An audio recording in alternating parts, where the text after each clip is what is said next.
The following may contain offensive language, adult humor, and or content that some viewers may find offensive.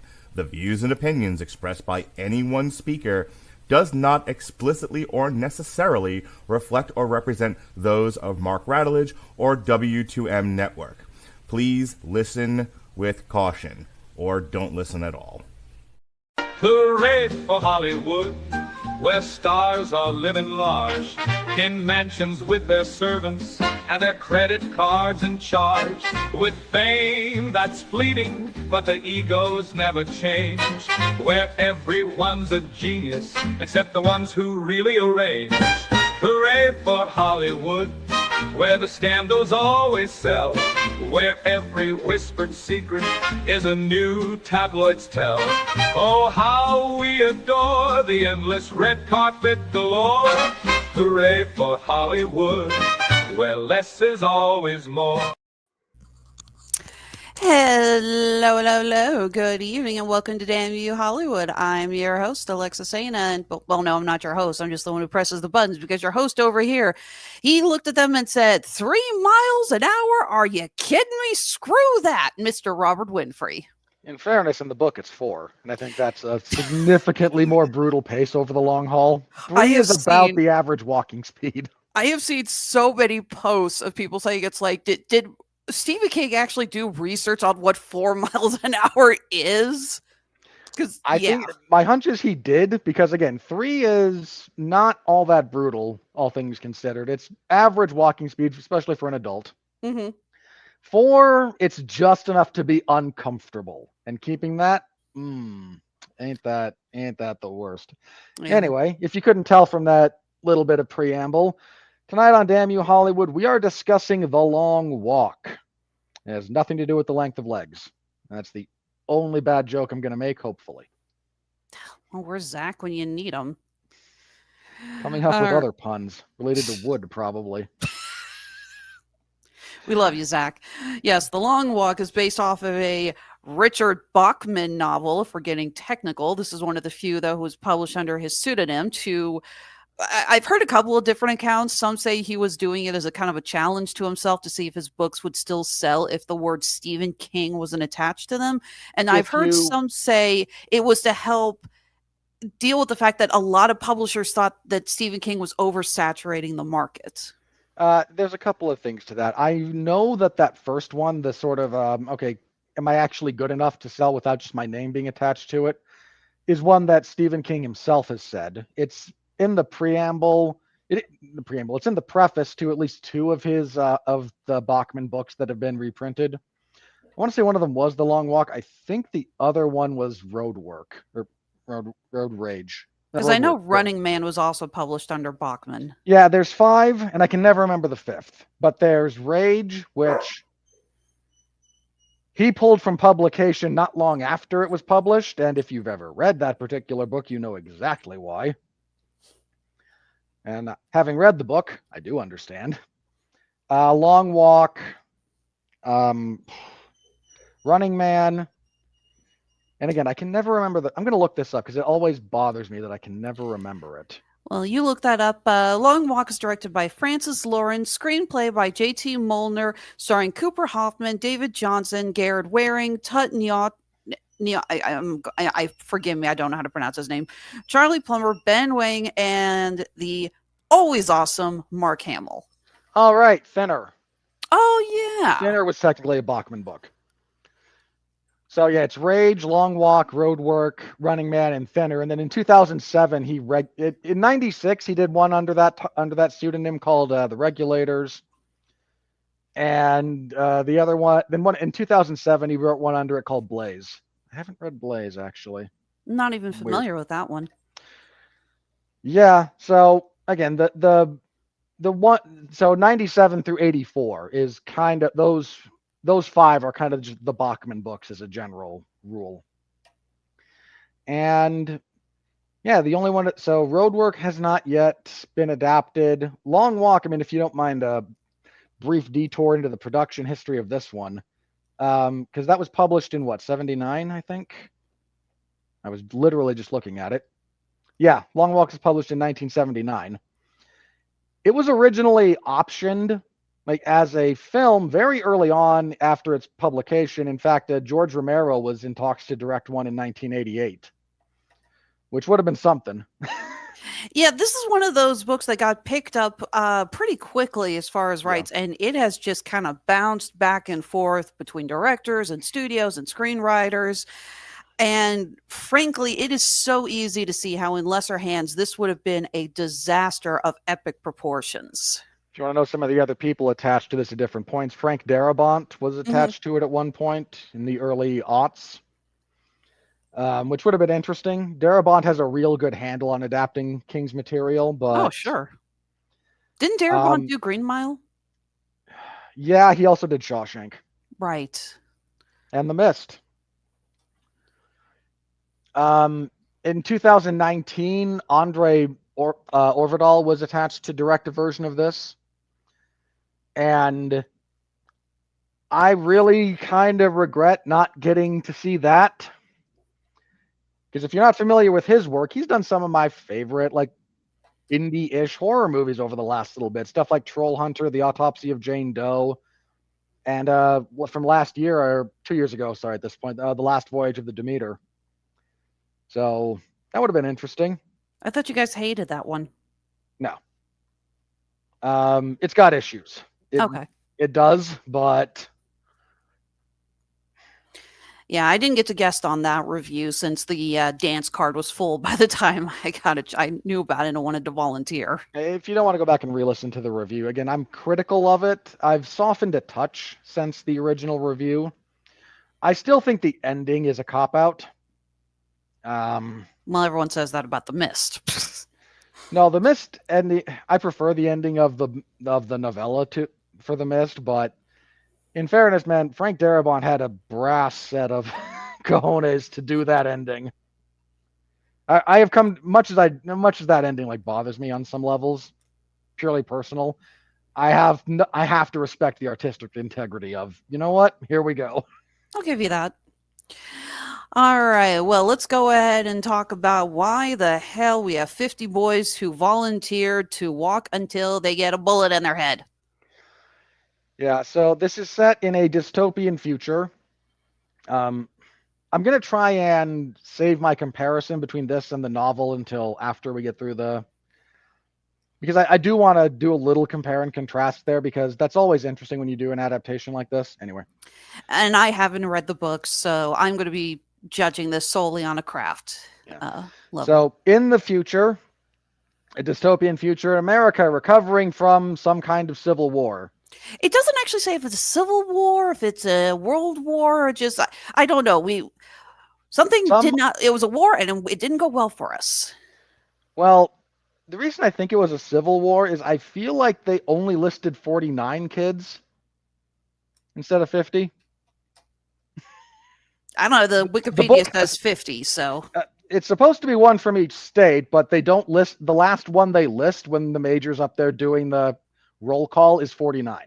True, but the numbers are not in order anyway. So I assumed the last number was 49 just because 50 came earlier. Could be. Anyway, it amused me. Anyway, so we're still dealing with economic hardship, as you always do in the aftermath of armed conflict on that scale.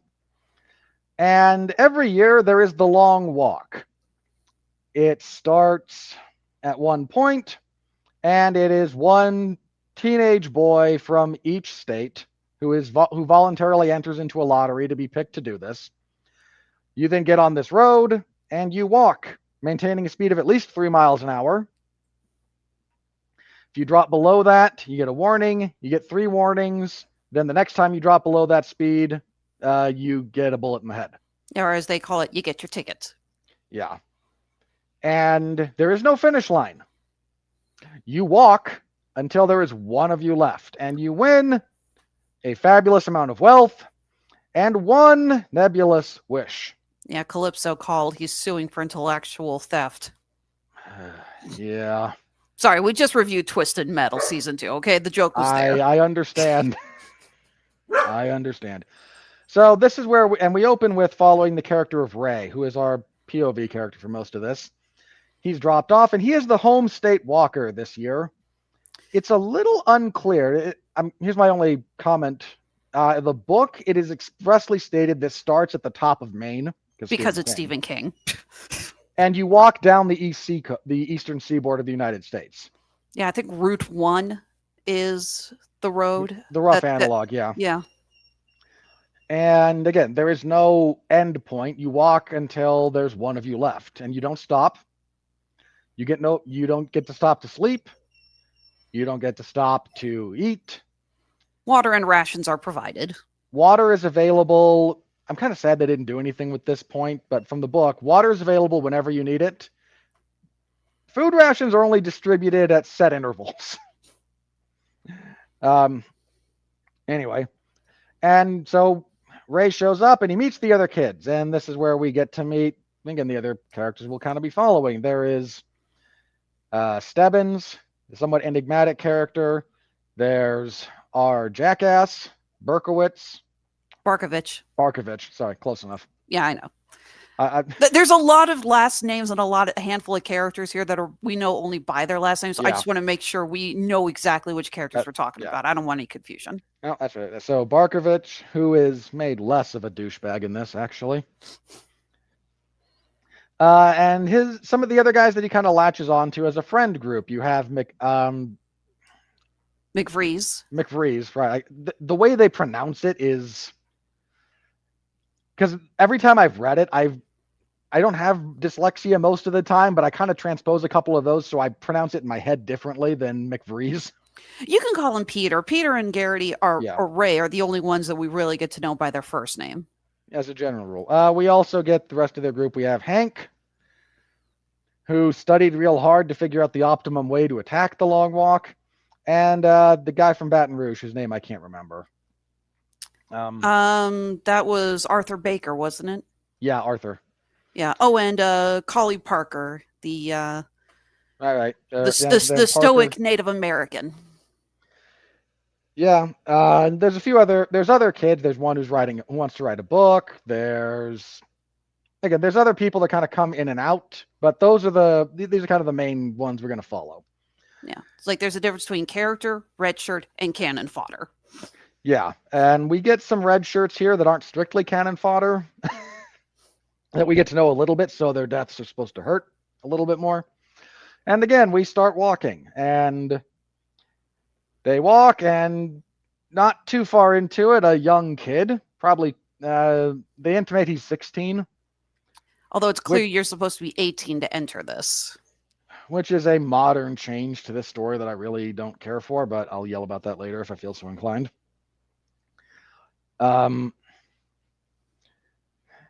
of them, again, the first one that dies is always like the most horrible. It's the one that puts into stark relief what's going on. Characters interact. There's friendships. There's friction. Barkovich basically talks some guy into accidentally sort of killing himself. He falls below the threshold a few times and then can't get up in time after slipping and skidding down the pavement, and gotta love that road rash. Yeah, I was gonna say, sorry, it takes you more than a minute to get back up after you've lost 90% of your cheek. There's one kid who has some kind of bad reaction to some of the food or some chemical within it. Starts foaming at the mouth, falls over, convulsing.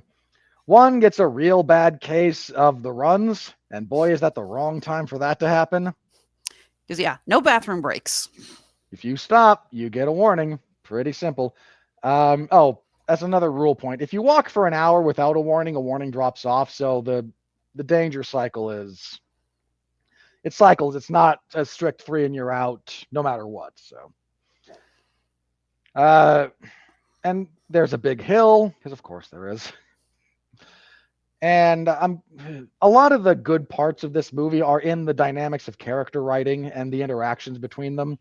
So Ray and McVrees become really like good friends out of this. Arthur in there as well, and Hank, and yeah, they talk, they BS, especially like younger guys do.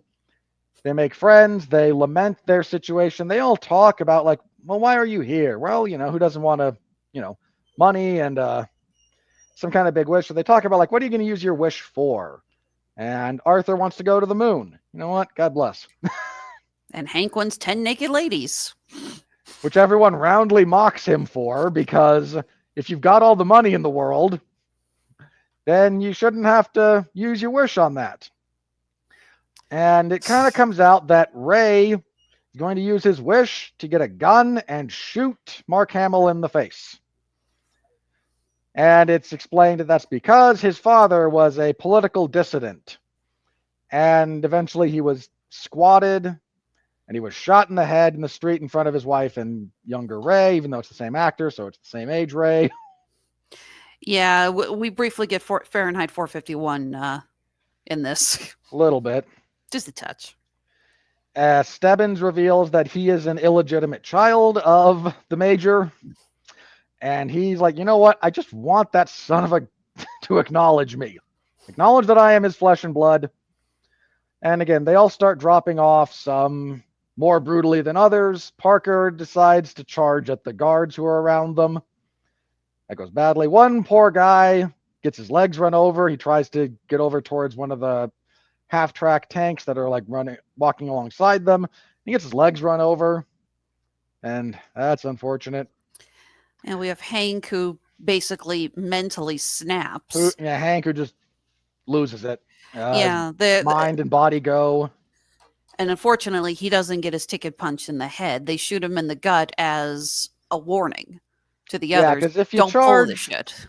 Normally, they try to make this, I hate to say, as humane as possible, because that might be giving a little bit too much credit to the system. But they do try not to make it, unduly brutal.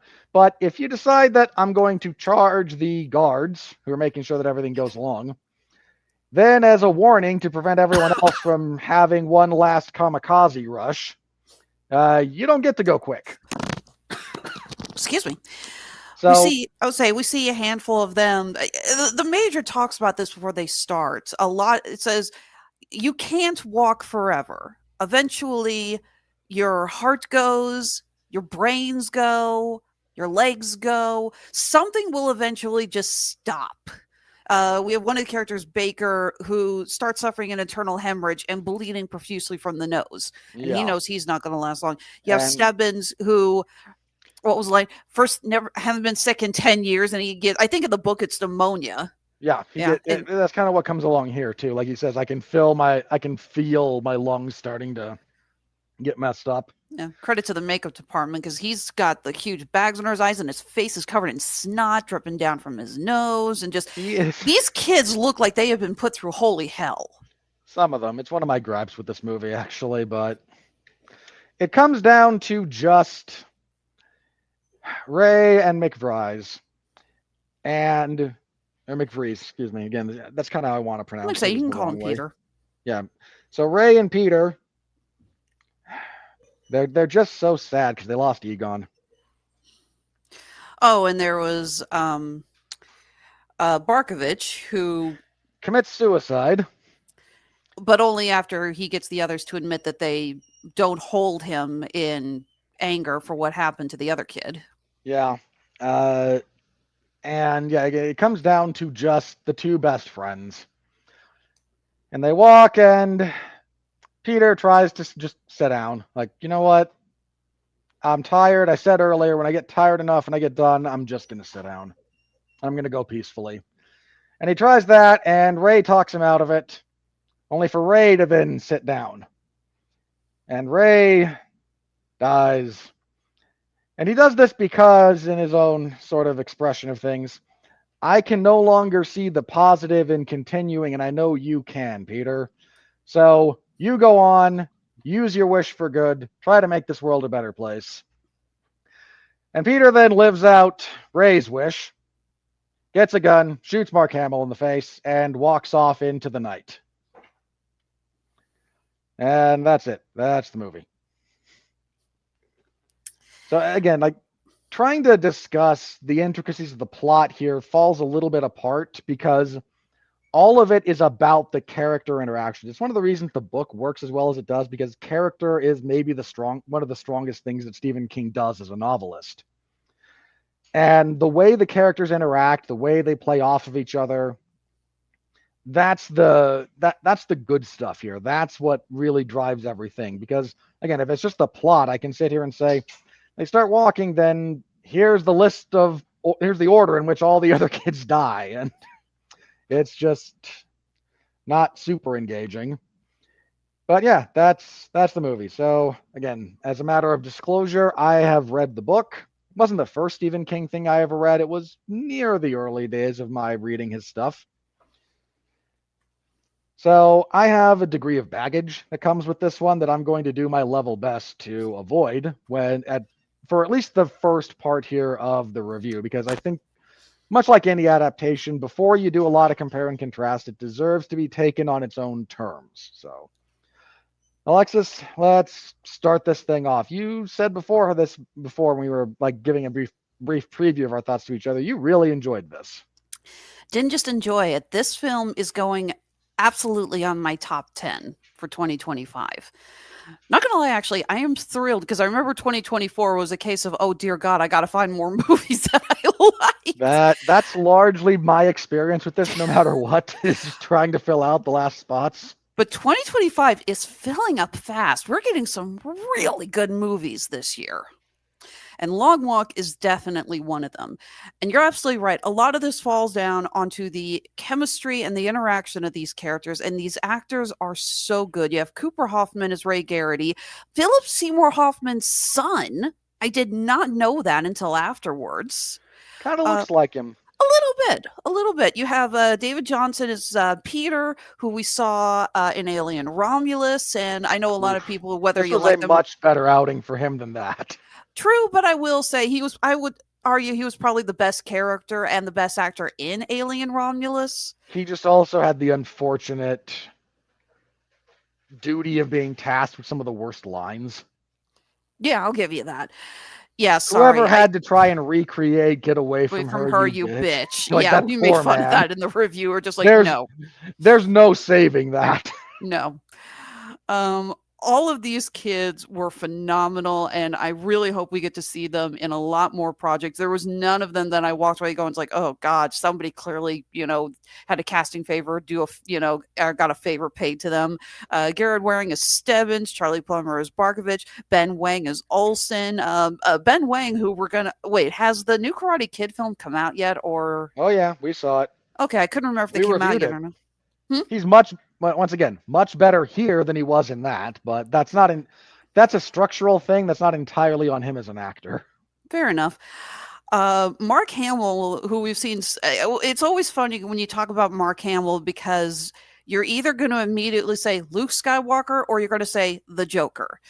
And we have seen him make this massive resurgence in recent years, playing villainous roles, not like the Joker, but when we reviewed the Fall of the House of Usher, we talked about his role in it and how he was so standout and so incredible in his scenes, and just like, holy crap, that's Luke Skywalker, what the hell?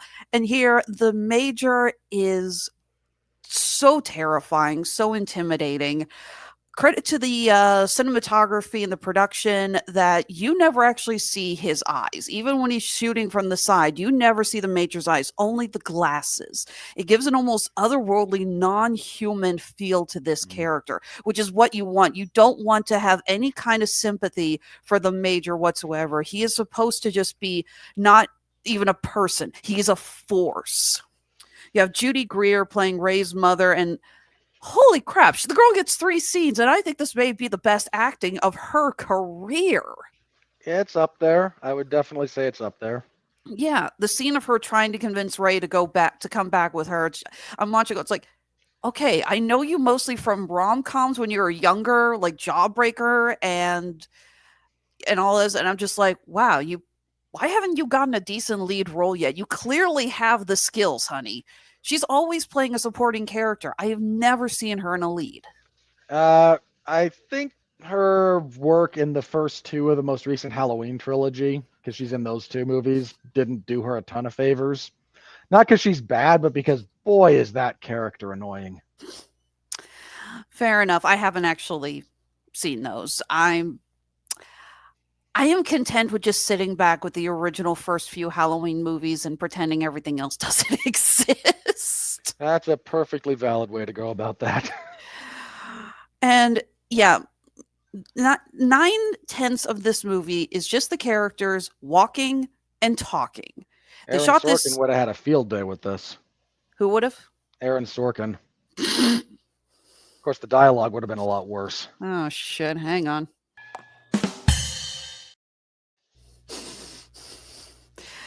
Fair enough.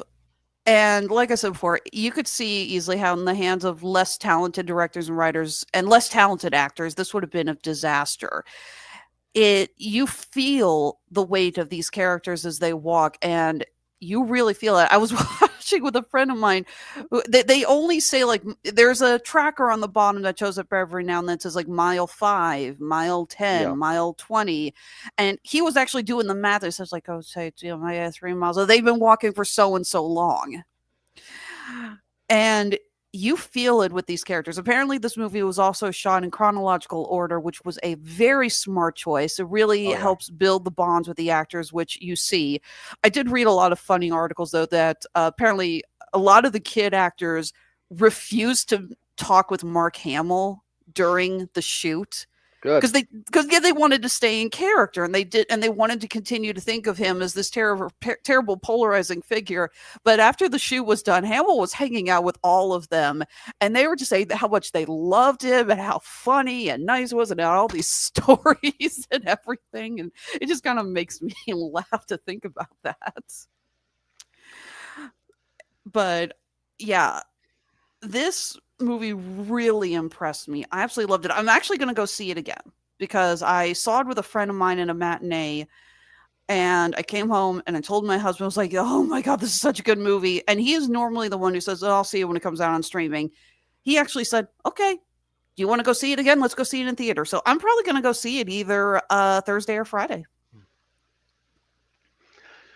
I've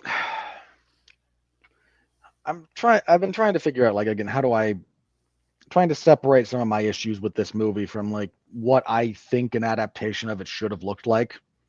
So I have a couple of small nitpicks about this movie, even on its own terms. One, you can see the budget constraints. And I don't mean that to be like a giant middle finger to the movie, but you can see where they had to make choices on a production level.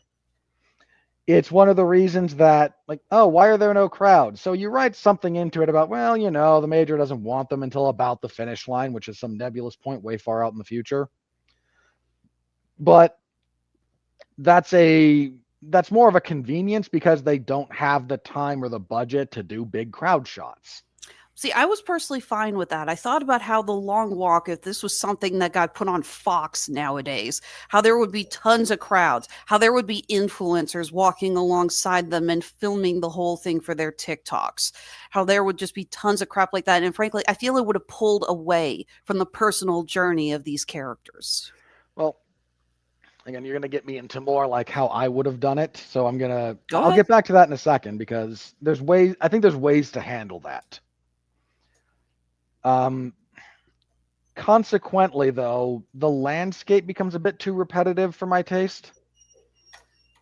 And that actually does pull a good point, because where the hell is this walk taking place? We go past decent hills, no mountains, farms, sunflowers. It was filmed in Canada. Saskatchewan, I think. I thought it was Ontario. Hang on, I will look.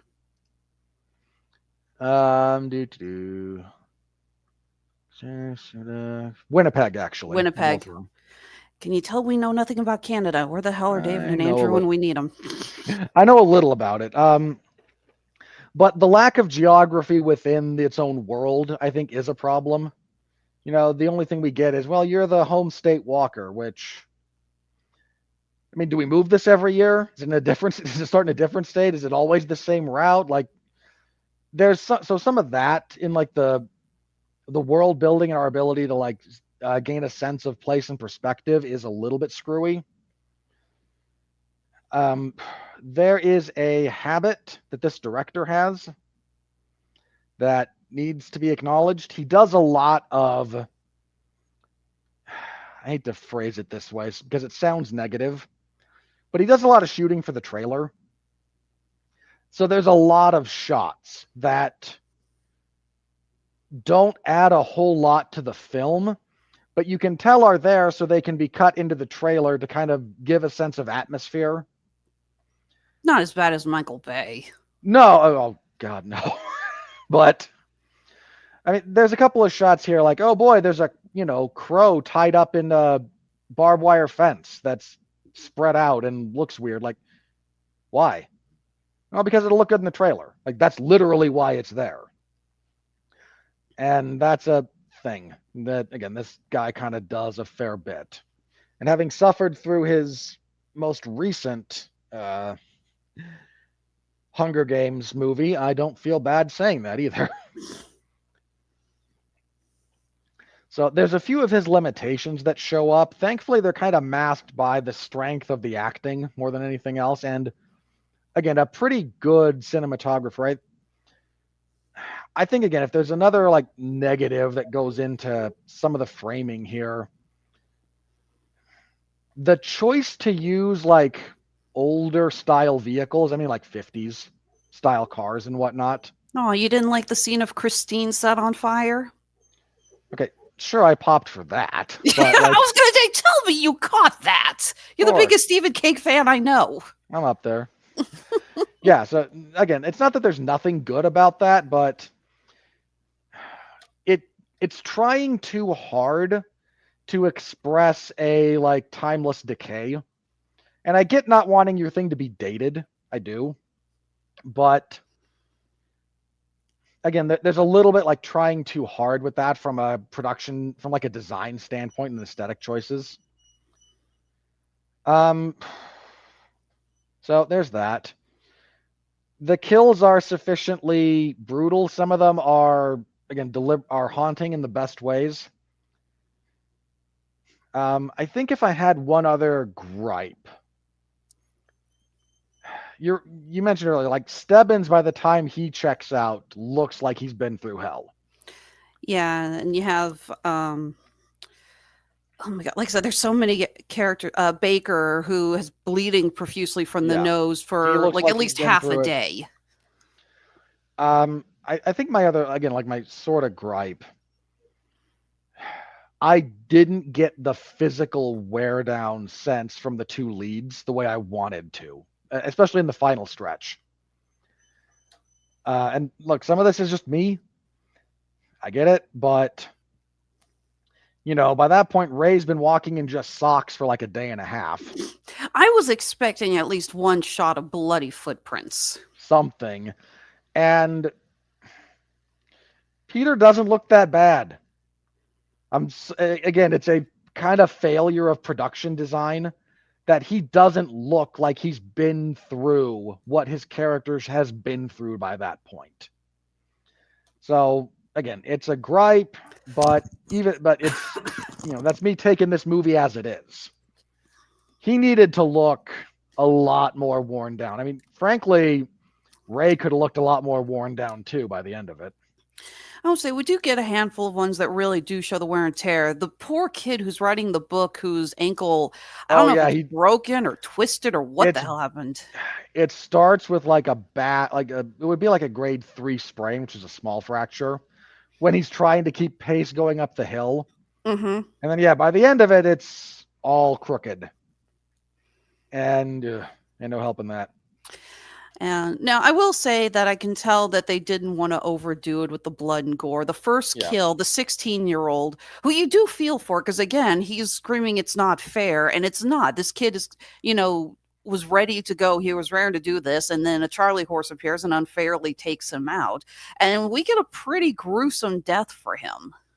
Yeah, there's a few that have some pretty gnarly ones, but, I appreciate, there's two things. One, I appreciate the restraint on an artistic level.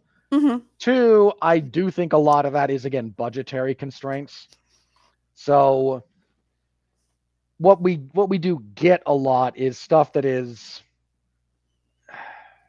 I don't mean to say cheap, like poor quality. I mean, they do a lot of stuff in this movie that is economically slim. And again, not a criticism necessarily, more an observation. And working within the constraints that they did, I think they did a very good job. I do like the way they show so many of them breaking over the walk. It's not just all physical. We have one kid who you see in the trailer trying, when they get to a small town, he tries to run, and they're warned, you go off the road for any step reason. off the pavement, you're just done. So you see him trying to make a break for it. You see one guy who was apparently playing a radio earlier for them to listen to music. His brain just stops. Yeah, he just removes his clothing and makes a run for freedom. Yeah. So there's a good variety. The deaths never feel repetitive. Yeah. So there's that as a big positive. And you were much higher on the ending, you're higher on the ending than I am. So I do have an interpretation of the ending. Okay. So by all means. Okay. So yes, in the film ending, Peter, who was just absolutely devastated that he has lost his best friend, his new brother, as it were, and he decides to fulfill Ray's wish, and he says, "I want the gun. I want that gun." And the major says, "Okay, fine, you can have that gun." And he points the gun at him, and you see these fellow military men, fellow soldiers, like, "Whoa, whoa, whoa! What are you doing? What are you doing?" And the major tries to talk him down, and Peter shoots him. But if you notice, when he shoots him, all of a sudden everyone else is gone. There are no other soldiers around him. There's no crowd reaction. There's nothing. I believe that Peter died before he killed the major. Either he was shot, or maybe his heart finally gave out, and that was him basically going into the afterlife. My hunch on that, I think he did shoot the major, and then he just got gunned down right after, is kind of my hunch on that. So when I complain about the following, it's rare that you get an ending to if you change the ending to a Stephen King story, which, bear in mind, not the end of the world. There's a long running gag that certain of King's books don't actually have very good endings. Again, you can kind of debate that if you feel so inclined. Yeah, come on. We reviewed It Chapter 2. We all know that joke. And we had it's somewhat especially apropos because the ending of It as a novel, I very much enjoy it, but I get why people don't. But the ending, but it's rare when you change the ending that you get something that almost feels like bleaker than what King does. This borders on that to me. Because you take the most genuinely good-hearted character in this movie, which is what Peter is. He's the one who's constantly doing the, you know what? You can't think about a finish line because there isn't one. You think about the moment. We go from moment to moment to moment. And you have to see the beauty in the world. And he and Ray have this one, because they walk, but there's no spectators allowed. But if you happen to live along the route the walkers take, you can go look because it's where you live. How cute was it? That one girl holding up the sign for Ray. That's based on something in the book, but still, it's cute. It's cute. It's like, "Oh, you got a fan." Yeah, they kind of razz him. Look at that little 14-year-old.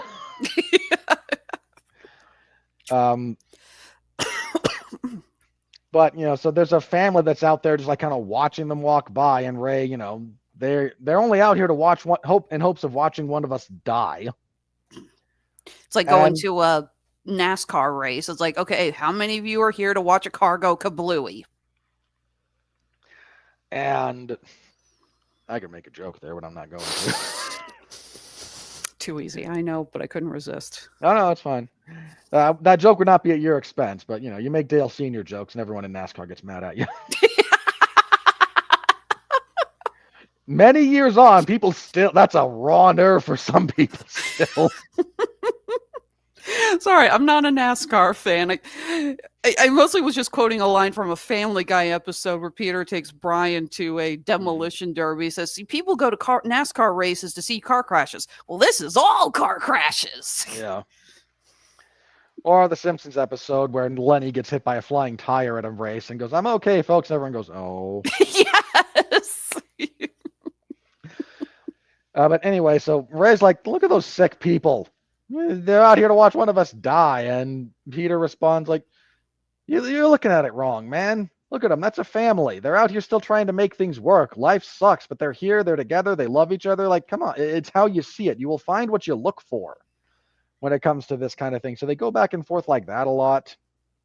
So you take the most good-hearted, optimism's the wrong word, hopeful character in this whole thing. And at the end, he decides, you know what? The best thing I can do is functionally suicide by cop. And again, that's a slightly bleaker ending than the original. The original ending, again, if you don't mind the compare and contrast here,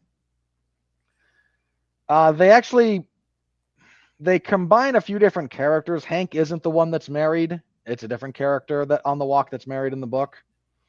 I don't hate that. Again, some of this I'm going to say for context, not because I think they're making bad adaptation choices. You're going from one medium to another. Things have to change. Like, I'm not one of those people who thinks you can just film Lord of the Rings because page by page, if you go through the books, that's a terrible idea. You're going to have people calling for your blood halfway through the Silmarillion. Sure. If you were to try and make that into a movie, if you did it that way, yeah, that would go. Unless you get like David Attenborough narrating it, like it's not going well. So there's changes like that are made that I understand. But in the book, the last two are actually Ray and Stebbins. Peter sits down a little bit before that. He sits down with one of the other characters, if memory serves. It's been a minute since I've read the book. But the entire role of Stebbins is kind of reduced in the movie. He actually is a little bit more. He gets sick, but there's something to like the way the character reacts to it. When he calls himself like the rabbit that everyone's supposed to be chasing, I'm the one pushing everything because we need this walk to be bigger and more successful than ever before. Which is actually kind of a sub theme throughout the book. They make a big point of like the novel group actually goes together the longest before the first kid dies.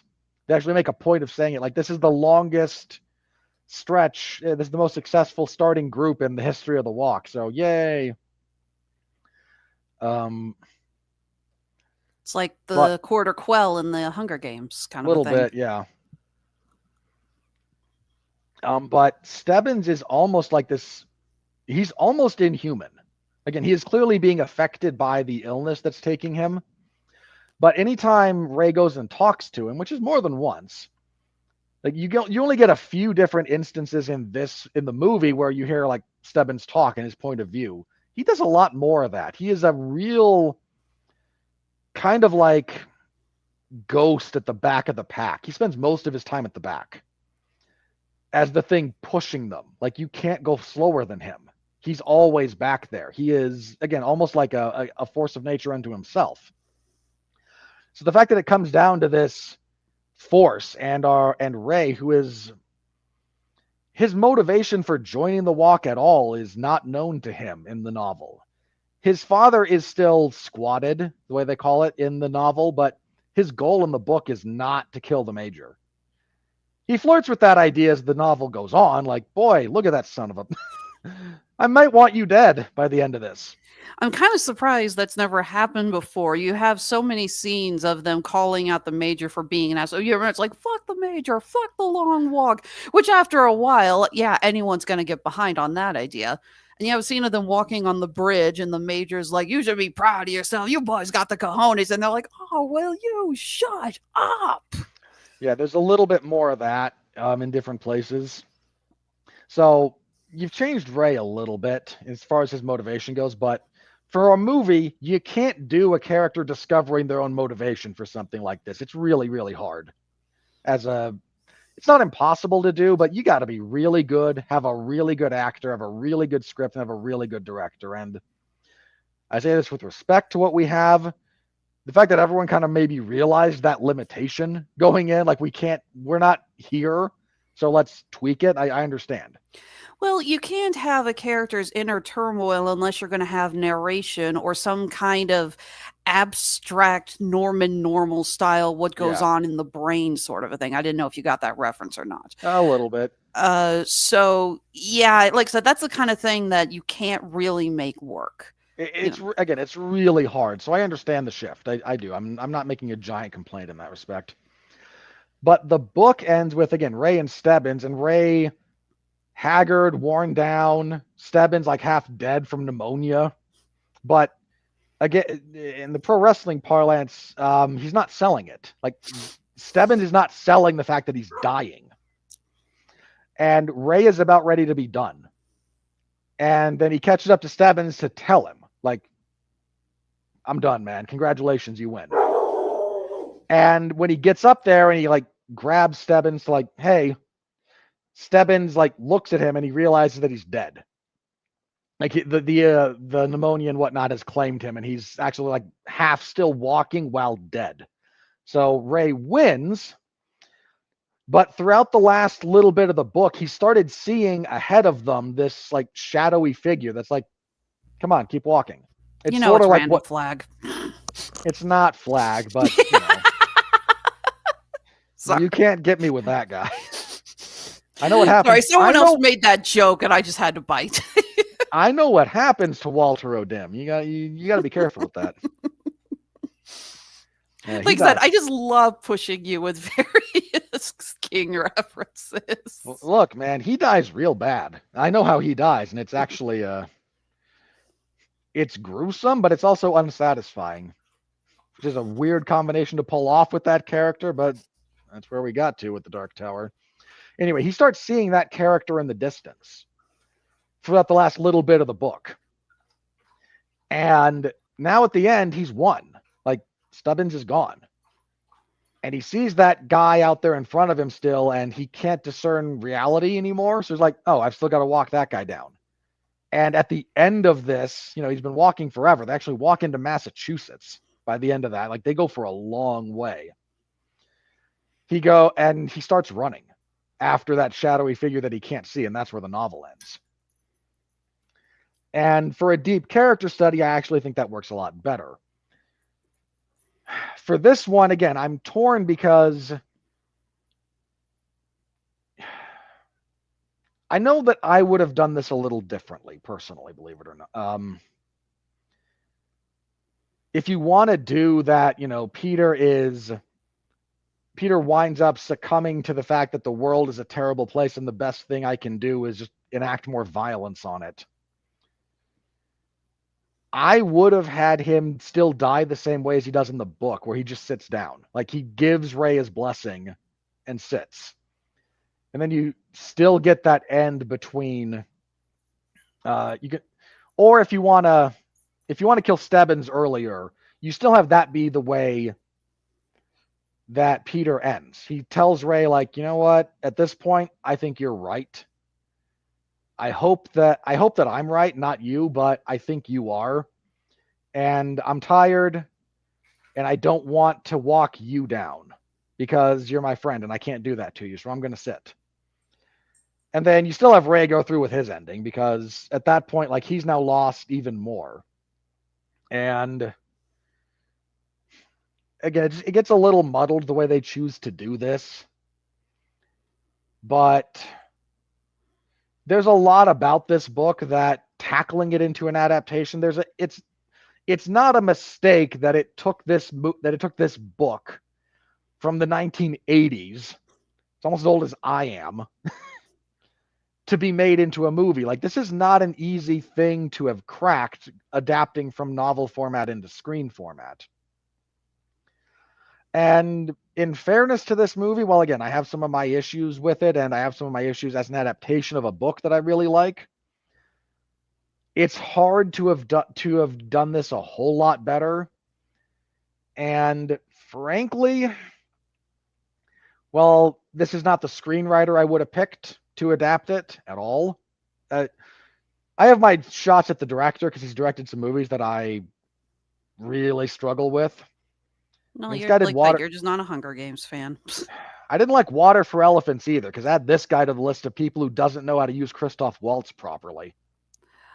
He also did Constantine and Red Sparrow, and Once I Am again. Legend. Once again, the Constantine movie. I wish I could only blame him. That movie is filled with studio notes. It's studio notes. It's a bad screenplay that doesn't understand what's going on. Somehow we took Keanu Reeves as John Constantine and made it bad. Like the levels of failure there are many. Yeah, it's like I'm not going to get on my comic book high horse about how Matt Ryan is the only true Constantine. He is. But it's like, if you can't make Keanu Reeves and as this character work, then something is massively wrong. I'm with you, like, because Matt Reeves is the one from the TV show, right? I thought it was Matt Ryan. Hang on.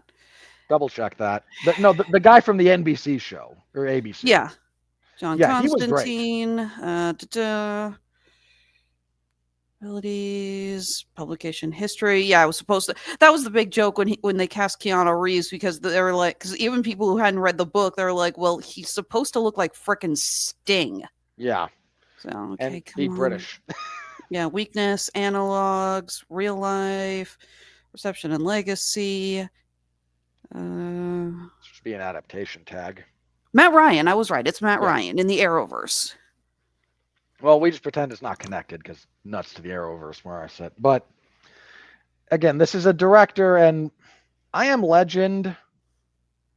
I wish the studio would let him keep the original ending. It's so much better. Oh, everyone talks about the original ending of I Am Legend and how that movie got its legs just cut out from under it. Just completely. What a terrible, terrible studio decision that one. Yeah, well, whoever made the decision. Anytime you see a Watch Mojo review on YouTube with the words director's cut in it, they're going to talk about I Am Legend. The two major ones you talk about in that case are I Am Legend and Kingdom of Heaven. And possibly Return of the King if they're going to talk about the bullshit that they gave to Christopher Lee. Yeah, them not letting Christopher Lee die on screen was a huge mistake. For the record.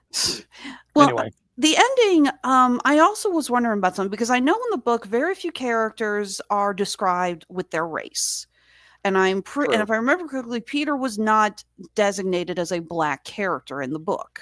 Described as having black hair is the big thing, but yeah, if memory serves again, it's been a while since I've read it. I don't think there's a lot of in particular descriptors. Yeah, I think Collie, who is Native American in the movie, I think that was the only one I remember. Somebody was talking about the changes, and they brought that up because they mentioned that Collie was supposed to be described as a big guy with blonde hair.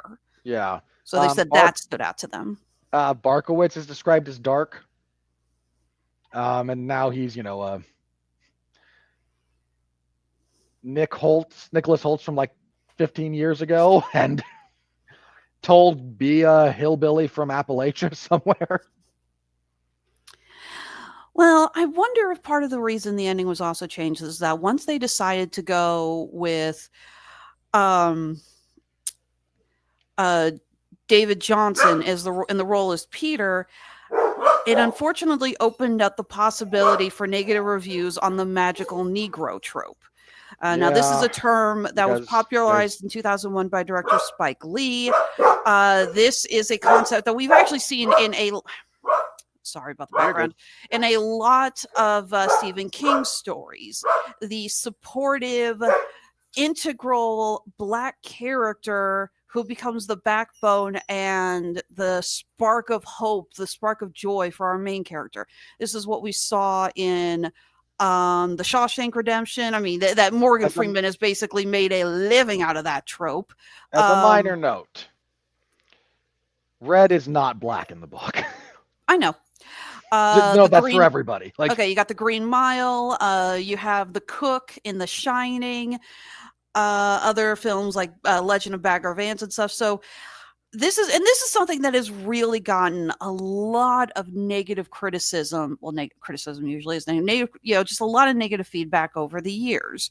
And I was starting to feel that was the corner they were painting Peter into by the end of the movie. That when he sits down, I was actually worried that this was going to be a problem. And then when he gets up and Ray sits down, part of me thought, wow, were they just trying to dodge one hell of a bullet there or what? Probably. Because, we're trying to dodge criticism. And for the record, I care about Spike Lee's opinions about as much as I care about my dog's opinion. I know, but I was trying to explain I'm giving the term a foundation, saying I didn't pull this out of my ass. No, you didn't. And my issue with Spike Lee bringing that up is because before the magical Negro term, we're all familiar with the magical brown boy. I'm sorry, that's what Haji is. If you watch Johnny Quest, this is a long Tonto. This is a long-standing trope. Spike Lee just had to try and say, well, it applies to us too, because that's the summation of Spike Lee's career, is jumping up and down, heckling basketball players, going, "Me too." Not that Me Too, although couldn't tell you one way or the other about Spike Lee. Anyway. But yeah, the Wikipedia's got a list here of all of these actors in roles going back to the 1980s.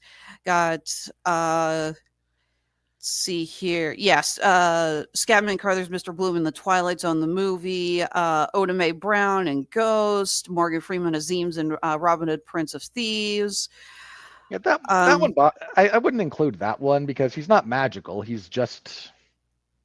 He gets, that one starts with Robin Hood as the stranger in a strange land and ends with Azim as the stranger in a strange land. Okay, Lamont from American History X. That's a giant reach. Once again, he's just a principal with a good heart trying to reach out to a kid. Again, I'm reading. I know. This is me griping with people putting it on the list, so not you personally. Okay, Jimon Honsu's character in Gladiator and in The Four Feathers. The Gladiator one is a little bit closer to this. I can kind of see. And yeah, wow, Morgan Freeman shows up so many times on this list. Again, whoever compiled the list just looked at a lot of Morgan Freeman roles and threw them on there, whether they apply or not. A lot of them do apply in here. But yeah, I already know that Peter's going to be at the bottom of this list before too long. So, yeah, I think you're probably right that they were like, well, can we avoid being criticized for this? And unfortunately, it also winds up putting you in a position where your ending has to be either almost unbearably bleak, with your optimistic good character abandoning their values to just gun somebody down, or deeply unrealistic, where he does do a lot of good in your dystopian world and start changing it for the better. And this is actually why the director's ending of Terminator 2 is not as good as the theatrical ending of Terminator 2, and I will die on that hill. Oh yeah, that the future was actually changed. I always forget about that. I watch the director's cut of Terminator 2 all the time because you're right. With the exception of that ending, the director's cut does make it a much better movie. The inclusion of Reese as a hallucination when she's in the director's cut of T2 doesn't add a whole lot. Most of it's kind of the same, but then it changes the ending, and I vastly prefer the theatrical ending. Of course, the director's cut of Aliens is superior in every capacity. Oh, so, yeah. James Cameron doesn't mean I'm gonna go sit through the next Avatar movie, but I wouldn't if I didn't have to review it, because it's the same. That man is gonna spend the next decade making the same movie. And each time it's just going to make $2 billion. Yeah, sorry. I love you and Mark to death, but I am literally blowing you to a kiss and saying bye-bye, because I'm not touching that one. You are welcome, and I envy you the ability to avoid it. No, that's what keeps me as a little ray of sunshine on this show. So, again, the ending for this, It's another one of those that like misses for me mostly because I'm like comparing it to the novel and trying to then sort out in my own head how I would do this adaptation. And I would just have done it differently. And they did. So taken on its face, I still think it's like bleak in a way that is maybe more bleak than it should be, but Well, the ending has to be bleak, you it know? doesn't have. I'm sorry, did you really think that they were going to change it so Peter and Ray spark a revolution Oh and no, no. and next and you get it and you hear the people singing, do you hear the people singing they're going to kill the major? No, it's more that if you wanted to go with, I prefer the ending of this when it's a little bit more character dark and ambiguous instead of like more on the objectively just bleak side of things. But that's a personal preference. Again, on the whole, for the character work, for the acting, big thumbs up. This is a movie that doesn't overstay its welcome, so that's a positive. Again, I think my big negative, I wanted to see the characters look like they'd been put through more by the end, because I think that is a little bit of a letdown. And the lack of like concrete geography, I think really is another thing that kind of holds this movie back. I get the feeling the director was trying to go for a it could happen anywhere kind of know. feel, but again, because it's not so much that it's incoherent, it's that it doesn't really add up. Yeah. The way it, because my friend who I saw this with actually was saying the same thing. He was like, "Wait, hills and now farms and now sunflowers, and so where the hell are they?" You know, I get the idea that it could have been anywhere, but it still does not feel like, from a topographical sense, like it makes any sense. There's a difference between like generic enough to be anywhere USA, and well, we shot in these 4 different locations and we just pretend that they make sense in reasonable proximity to each other. Yeah, I mean, hell, I was trying so hard. It's like maybe it's like Upper Kansas because I saw the sunflowers. Maybe it's Illinois, and it's like no, everything I thought was like nope, doesn't make sense, doesn't make sense, doesn't make sense. So again, I think that would be another issue where this movie where it kind of falls down. But it's not bad. Depending on what else I see this year, this might wind up making my top 10 more by default than because I think it's, super, a super great movie. But, it's definite for the director. At least it's a pretty solid rebound after Ballad of Snakes and Songbirds, which, see Mark and I review that. If you're so inclined. Let's see if Spielberg's the only one who can touch Rachel Ziegler and live. Even then, if that had happened earlier in his career, it wouldn't have recovered. I like the West Side Story version he did. You are welcome to enjoy it. The only redeeming quality to that movie is Spielberg's production understanding and the glorious camera work, because nobody, and I mean nobody in Hollywood, moves a camera like Steven Spielberg. Oh, no argument. Now, there is one question though. This is a year of multiple Stephen King reviews. Now the only one we haven't looked at, unless you looked at it on another review and I missed it, was The Life of Chuck. We have not reviewed The Life of Chuck here yet. Okay, so we did review an odd short story to adapt, but God bless. We did look at The Monkey. That was one of our earlier Unholy Trinity reviews, and we will be reviewing The Running Man later this year on just regular old Daniel Hollywood. That's not an Unholy Trinity review. That's just our normal weekly get together. So the question is, comparing this, where does this fall compare to The Monkey for you? They're close enough in overall quality. I have to go with just personal preference.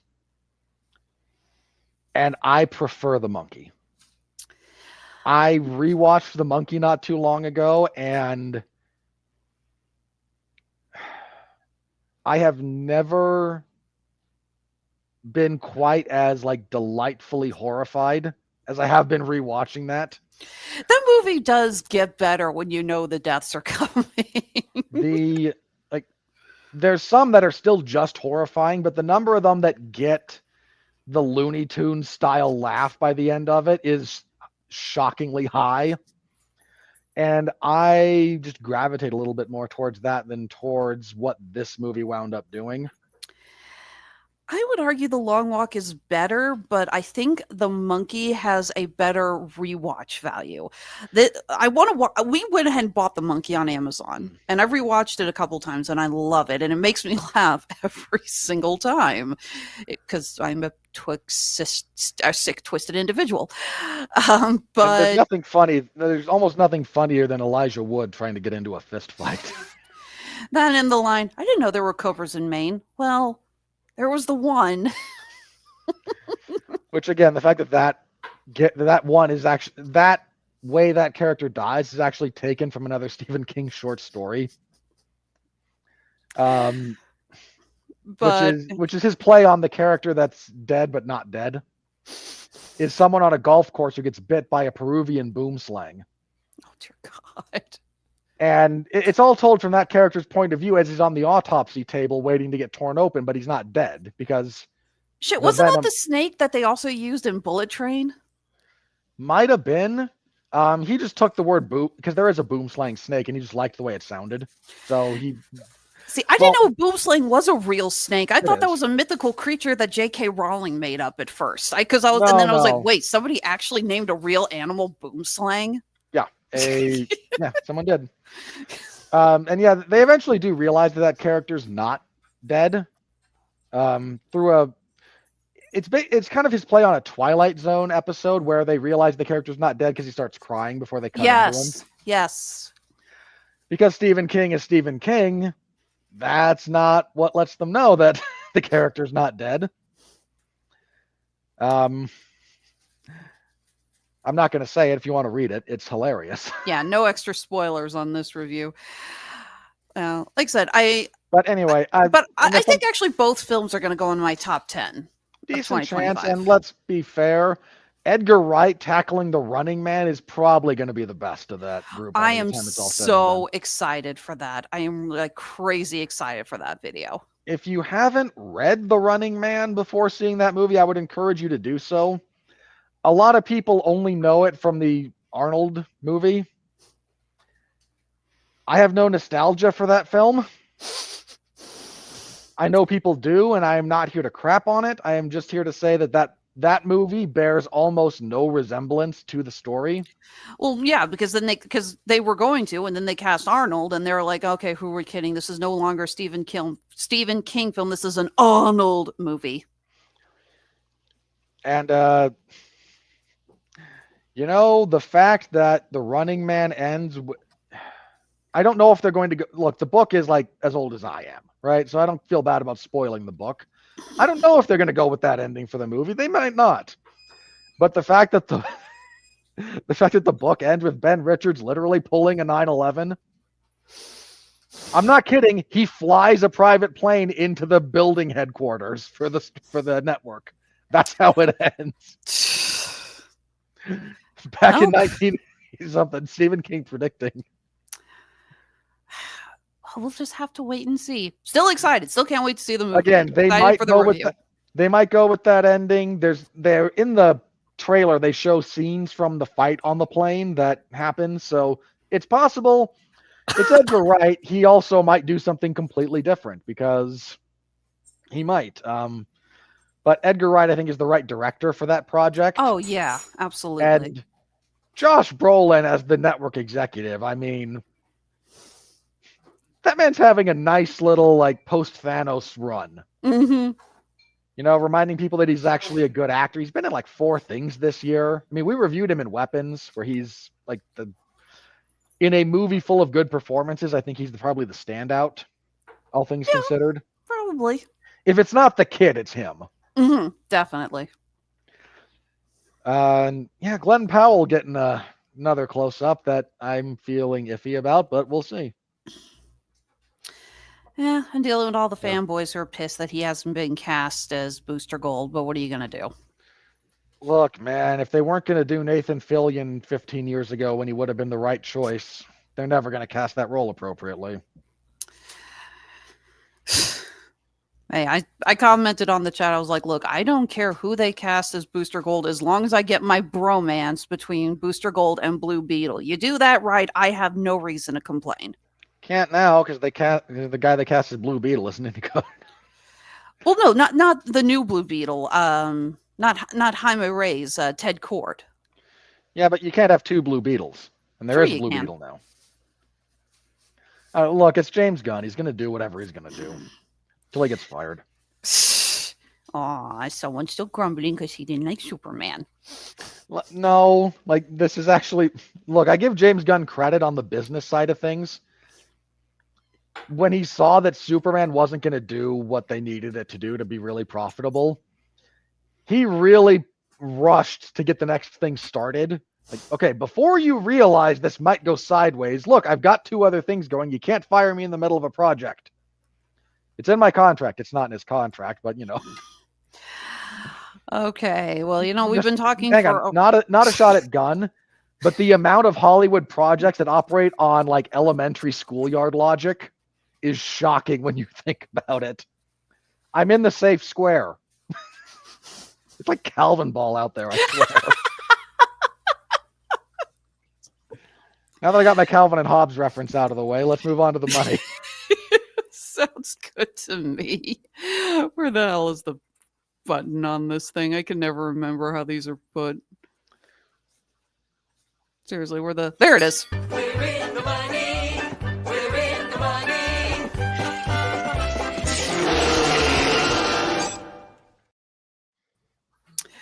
Okay, forgive me. I completely forgot to pull up the correct weekend, so... Well, weekend was won, if memory serves, by The Conjuring Last Rites. All right, sorry. Give me a second here. Because for some reason, I have it... Okay, so I have the button saved on IMDb, but I am having trouble getting it to, like, just constantly update, and it keeps taking me back to 2002. It's like, no, not that. Stop doing that. You know what? I can't share my screen at the moment, but... Hang on, I think I got it. Hang on. I got box office over here. Yep, I got it. Here we go. Sorry, my computer just decided it really hated my guts. Oh, no, it didn't. That was last week it debuted. My mistake. Mm-hmm. There we go. Is that big enough for you? You want me to... No, you're good. I can read it. Okay, so number one movie at the weekend or number one movie at the theater last weekend, one of these days I will stop, switching all of my words, was Demon Slayer Kimetsu no Yaiba Infinity Castle. Credit to all the Demon Slayers fans who went out and watched that, because that's actually quite impressive at $70 million. Wow. Getting shown up by anime movies every now and then will never not be amusing to me. I would have loved to have been a fly on the wall playing Count the Tanjiros. So coming in at number 2, dropping from number 1 its last weekend, was The Conjuring Last Rites, the fourth Conjuring movie, the last Conjuring movie, allegedly. Apparently we got a Conjuring series coming to HBO Max. Yeah, because let's just continue lionizing the Warrens. I know way too much about those shysters to ever give that the time of day. Charlatans. Coming in number 3, the premiere of Downton Abbey, the grand finale. And every time I said, seriously, Downton Abbey still has fans? Well, apparently it does enough to warrant in $18 million. Long Walk took the number 4 spot at $11 million. Forgot to mention it. The Conjuring Last Rites had a 69% drop from its opening weekend. It opened big and it dropped big. Well, what was the budget on The Long Walk? $20 million. Okay, yeah, they did shoot that for very little. Its current box office at the moment stands at 4. Like, I should probably do that bit because Mark's not here. So The Long Walk was released in the United States by Lionsgate September 12th, 2025. Was released alongside the Downton Abbey, the grand finale, and Demon Slayer Kimetsu no Yaiba, the movie Infinity Castle. Was originally projected for 6 to 10 million. Clearly it got around that. 4.6 million opening day, 1.3 million opening from its Thursday night opening. It has a 14 million total. So again, you're looking at somewhere like 40 to 45 million box office to be really profitable. It's got an uphill struggle. It's not impossible for it, but that's an uphill climb, all things considered, much like that steep grade they all encountered on the road. Toy Story saw its 2025 re-release, raked in 3 million. Weapons dropped horribly from number 3 to number 6 with a. That's not a horrible drop when you consider it'd been holding on to number 3, give or take, since like 2 weeks after it came out. There was finally enough other releases to push it down, and Weapons is already. We'll get to it when we get to the worldwide box office, but Weapons is an enormous success. We also got Hamilton, which got a theatrical re-release. Well, okay, so it says 2025 re-release, but Hamilton really didn't get a theatrical release when it came out because it went straight to streaming during COVID. So it says theatrical re-release. It's like this is more just its theatrical release. It sort of had a few theaters that it went out to, like, because it was one of those things. It was one of those projects that didn't really come out right when, like, during the middle of COVID. It came out during the end, so they did give it a bit of a release to try and, like, hey, go see it in theaters, because theaters were starting to open again, and nobody went out because there were still a bunch of restrictions and different places were still closed down and whatnot. So it's getting a bit of another re-release, and the legacy of Alexander Hamilton continues to be trash, including this movie. He founded the New York Post. Don't you roll your eyes at me. Number 8, dropped down from number 4, was Freakier Friday. Boy, that a disaster. Didn't see it. I was not part of the demographic that grew up with the original Freaky Friday. I was a little too old for that, and not a particularly huge fan of Lindsay Lohan when she was young. Still not a particularly huge fan. The Spinal Tap sequel, Spinal Tap 2, The End Continues, came out at number 9. I imagine that's still like in somewhat limited release, because I haven't seen it. I haven't either. It's not around me. I will go see that. And wow, this was just a bad weekend for any new movie because we got a million freaking re-releases with The Sound of Music 60th anniversary, taking the number 10 spot. That's the second musical, if memory serves, to win Best Picture. Mm-hmm. Following that, fun fact, if you know the first one, I haven't a clue. Oliver. Oh, okay. Because I always thought it was Sound of Music, but Oliver actually came out before Sound of Music. So. All right, Fantastic Four First Steps went down from number 6 to number 11. Bad Guys.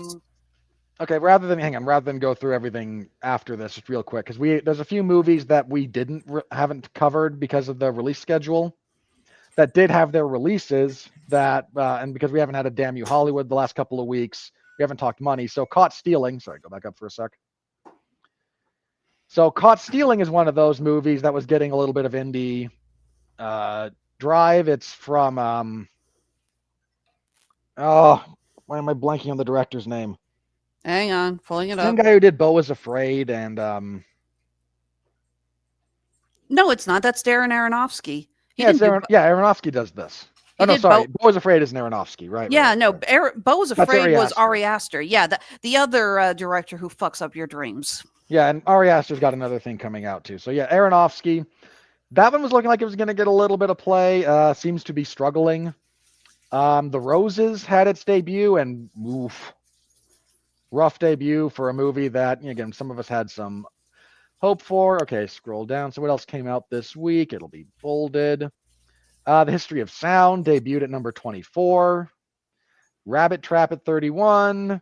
Hey, credit to the Jaws re-release because it's doing amazingly well and raking in some serious dough. I really wish I had the time to have gone to see that again. I would have gone to see that in IMAX. Sadly, life got in the way. Okay, you're a bit. Let me ask you this: a handful of locations were actually setting up screens at pools. and you would watch it while floating in the pool. Would you be brave enough to watch Jaws while sitting in the water? If I go that way, what a better way? There's not a better way to go. Like, what's to fear? Because you know there's some dumbass with a snorkel who's slowly moving around, and during the scene when Jaws finally pops out of the water to eat the chum, you know he's going to just find some poor soul and grab their ankle, and you're going to see the biggest scream in the history of mankind. Up there. Let's see. Ellie and her monster team debuted at 32. Women in Christ debuted at 35. Bang Bang debuted at 39. Happy End debuted at 42. Don't Answer. Okay, I won't. Debuted at 44. Naked Ambition, the Mark Radlich story, debuted at 54. He would have made that joke if he were here. I have to make it for him. Yeah, I think that's it. And that was the weekend that was. So worldwide. All right. Not a whole lot of change. Ninja 2 still at number 1. Lilo and Stitch still at number 2. A Minecraft movie still at number 3. Jurassic World Rebirth about 100 million behind that. How to Train Your Dragon at number 5. F1 the movie gonna kind of top out where it is here, 623 million. Definite win for that movie overall. That movie is like the big winner of the summer, I think, all things considered. Financial, budgetary wise, I'd probably agree. Oh, there's no way it cost more than Jurassic World Rebirth. Superman, one of the big losers of the summer, which is more a testament to the budget and the advertising than the quality of the film, which I leave up to you as an individual. I've said my piece. I would say, don't make me click the punching the horse thing again. I'm leaving it alone. Holding fast at 615 million, beating up Mission Impossible: The Final Reckoning, which is at 598. Fantastic Four: First Steps, big loser this year. Look, we all knew Thunderbolts was going to crater. This one struggling, I think, because that one has barely crossed the $500 million mark and is going to be a money loser. But it's better than Captain America: Brave New World, which is sitting at 415, a full 102 million, dollars. No, it's more than that. Okay, I can't do. No, that was right the first time. I'm looking at the wrong one. Anyway, 100 million and plus behind is Captain America: Brave New World. Then Thunderbolts, * New Avengers at 382 million? Yep, followed by Sinners, which is a giant winner. That is still my number 1 movie of 2025. It is still sitting pretty at the top. We will be reviewing it officially as part of a triple feature this next week or the week after. I'll double check the calendar. What are you also reviewing with it? It is 3 movies that are getting that one, and I'm going to get yelled at for my opinion on Sinners. So next week is him. Hang on. Then that is a TV party. Okay, we're getting to it actually Thursday, the 25th. It is part of a triple feature with Drop, Echo Valley, and Sinners. So it's just a bunch of movies we need to catch up on. Well, Drop's already on Peacock, so. Yeah, it is. So again, talking about like big winners and big losers, The Conjuring after 2 weeks sitting at 334 million, probably a win. I have to double check the budget. Weapons is sitting at 16, $259 million on a production budget of what, 20-ish? Something like that. Weapons is number 3 on my list. Weapons, giant success. Snow White, giant money loser. I have a feeling, okay, every year we do and here are the movies doing worse than blank. When we talk about the laughably, so we talk about the laughing stock of the cinematic releases of the year. I am thinking it's going to be Snow White is going to be our butt of every joke. What do you think? My hunch is to make it Weapons because that's a giant here's all the movies doing worse than a movie with a $20 million budget that made 10x its budget. Snow White, The Bad Guys 2, Elio, 28 years later, Freakier Friday, Dog Man, used to be in the top. That was one of the best. Bridget Jones, Mad About the Boy, Ballerina, Mickey 17, Smurfs, Karate Kid Legends. Oh, Karate Kid Legends is doing worse than Smurfs. That's painful. The one that hurts is The Naked Gun, sitting down there at 31. On the plus side, again, appropriately budgeted, so that doesn't hurt quite as much. Working Man's down there. The Monkey sitting at 36. That movie deserves better. Mm-hmm. And let's see, where is... No, this one's not even going to be on there. Oh, yeah. Remember when Den of Thieves Pantera was on the top 10? I do. Let's wrap this up by noting that Megan 2.0 is sitting at number 49, just above Bring Her Back. You know, this is a year where we've had some really good horror movies. Definitely. That's the thing that's kind of caught me is that. And we've had we've also had some stinkers. Like, a lot of people are real high on Bring Her Back. I am not one of them. But yeah, it was something I was noting because, again, I'm trying to do a better job of keeping track of what movies are going to appear on my top 10 list. And I'm noticing it's like, wow, Weapons, Sinners, Companion, The Monkey, The Long Walk. A lot of good horror films this year. It's a place where you can kind of still play around. Whereas you don't get to play around if you're a Marvel movie and they're investing the gross domestic product of a small African country into what you're doing. So anyway, that's where the money currently stands. So I suppose that means it's time for the critical review.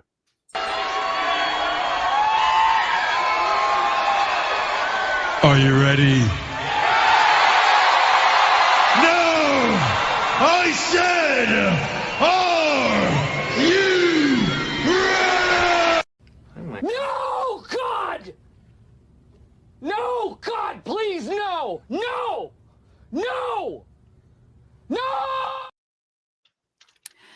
Side note, I apologize if I lose track on the screen. There's a floating ad for Bone Lake at the top of this thing, and every time I try to move, it kept trying to move down with me.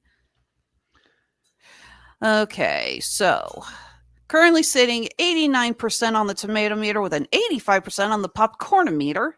Don't. Oh. What, you don't Why like would they you- changed that? We hate that name. We hate that it's called that. The AI says Cooper Hoffman and David Johnson's soulful performances bring a lot of heart to Stephen King's dystopian tale, making The Long Walk a life or death ordeal for its characters, but a riveting ride for the audiences. I would largely agree with that. Not a terrible job, AI. All right, hang on, let me scroll. Nope, bad. I'm trying to fix the screen here. Thank you. So let's see here. Let's look for some of the people who just couldn't bear to let this film get a good review, like Marlon Wallace from the M Report at WBOC.com. This film is mainly medium shots of guys walking with not much variety. If one considers this akin to a slasher flick, then watching one kill after the other will probably be a draw. It feels repetitive here. Okay. I appreciate that your ADHD brain is showing, my guys, but this is a movie that is, again, about the characters, not necessarily. And look, for a guy who did in fact complain about the lack of, visual diversity, it got a little bit homogenous. That's a relatively minor complaint, and there's other things I would have done to spice it up personally. But if your complaint is like, man, sure is a lot of walking in a movie called The Long Walk. Like, I don't know what to tell you, guy. It's not metaphorical. Matt Lynch in Review Online. Okay, I don't know if that's actually the name or if that's just what they put in, like when they don't actually put in the title of where your review's from. It's that sounds very much like a placeholder. Ceases to be shocking or tragic almost immediately. Like most bleak and depressingly timely films, A Long Walk also lands as a massive so what. Okay. The ceases to be shocking part, this needs to be discussed very briefly. So one of the things about the book, you don't know what punching your ticket is a euphemism for until somebody does. So if you go into that kind of blind, it is genuinely shocking the first time one of these kids, because in the book, again, everyone is like 18 or younger. You have to be a kid. You have to be a teenager to volunteer for this. Mm-hmm. It's like the Hunger Games. You can age out of it, right? You age out of eligibility for that. I also got the impression, again, it's not mentioned, but I got the impression there was a lot of disclaimer or a lot of things that would get you kicked out of it. When the second guy who dies foaming at the mouth. I assumed it was a seizure, and Barkovich says must have had an undiagnosed medical issue. I'm willing to bet they gave these kids all physicals, and if they had, like, I don't know, asthma or something, or diabetes, then they would not have been eligible. You have to remember that the book, when the book was written, so late 70s.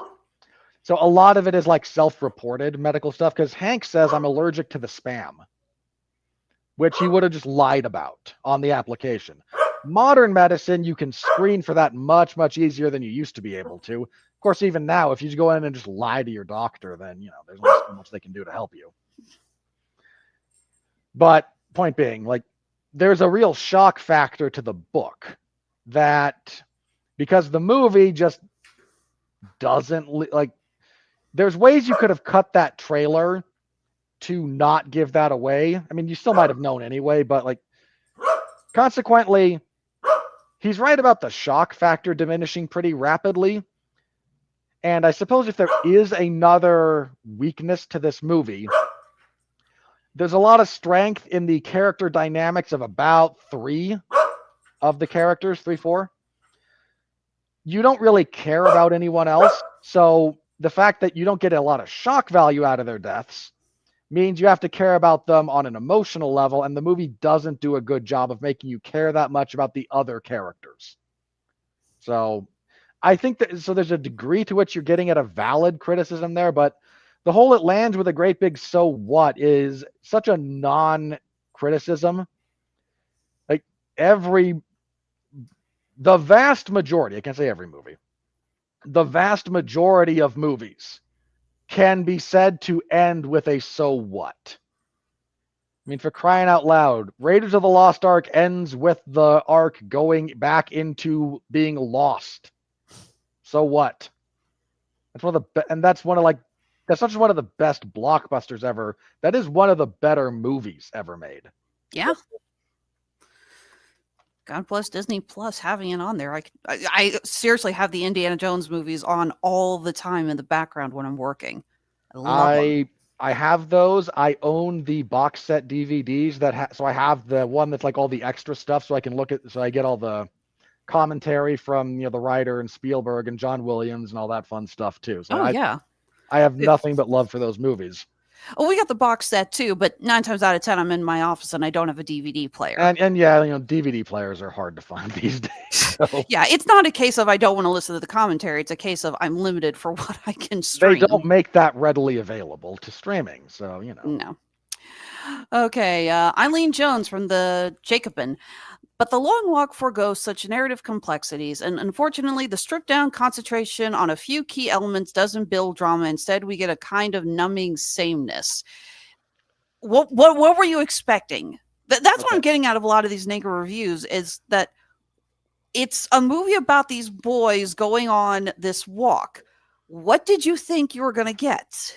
Well, my hunch is Ms. Jones here is looking for more of a Hunger Games movie. Or, conversely, is a big fan of the book and is talking about and before that blurb is talking about the complexities that King introduces to the characters, whereas that kind of gets pushed to the wayside in a lot of this, because you're adapting from a novel where that's not as difficult to do to a movie where it's darn near impossible. Okay, now this is hilarious because we got 3 back-to-back reviews from Pop Culture Happy Hour, the NPR podcast. 2 negative, 1 positive. But it's Glenn deserving of your money. But Glenn Weldon's review here is freaking hilarious. I thought this was a howlingly failed attempt at emotional manipulation that feels like it was written by a teenager, that feels like it is juvenilia. I have never actually heard the word juvenilia. That before. Is you trying to desperately to dress up your opinion in lingo to sound smarter than you are because you're on NPR.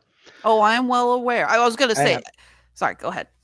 That said, once again, if I feel like there's a really solid criticism to be made of this movie, it does fall in the writing. And in no small part because this writer is not that good. And look, again, adapting this movie is not easy. I give him credit for doing a coherent job. But if you were to ask me, find a screenwriter that you think that you would want to tackle this, he is not the guy I would have chosen at all. Okay, let's. So hang on, go back up because they've got all three of those. So I imagine they're doing a podcast together. So we have Mr. Weldon's opinion, and then Kristen. Go ahead. Meinzer, who says a little more development would have been good. We get showboating and vulnerability in waves. Almost like they're teenage boys, where that's kind of what you get. Oh no, naturalistic character development doesn't ring true for me. Whatever will I do?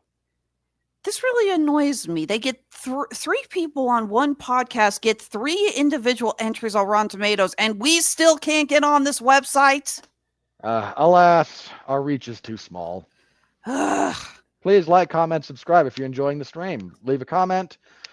Follow us. That's all usually free, especially if it's YouTube, because, well, YouTube changed their algorithm recently, and boy, is that messing with it. Everyone at every level is feeling whatever YouTube just did.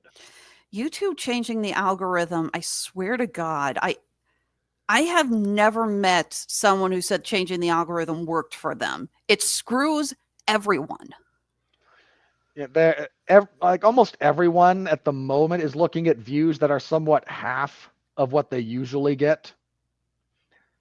So whatever they changed, and again, there's a few things they could have tweaked, but whatever they did, they changed a bit. But rounding out our trio on the pop culture happy hour, nothing happy, or I bet it's not that happy, or that it's an hour.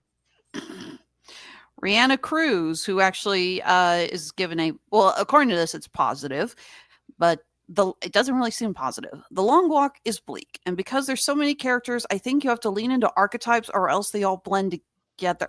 None of these characters were archetypes. Yeah, no one is quite that flat. So once again, NPR does not, in fact, deserve your money.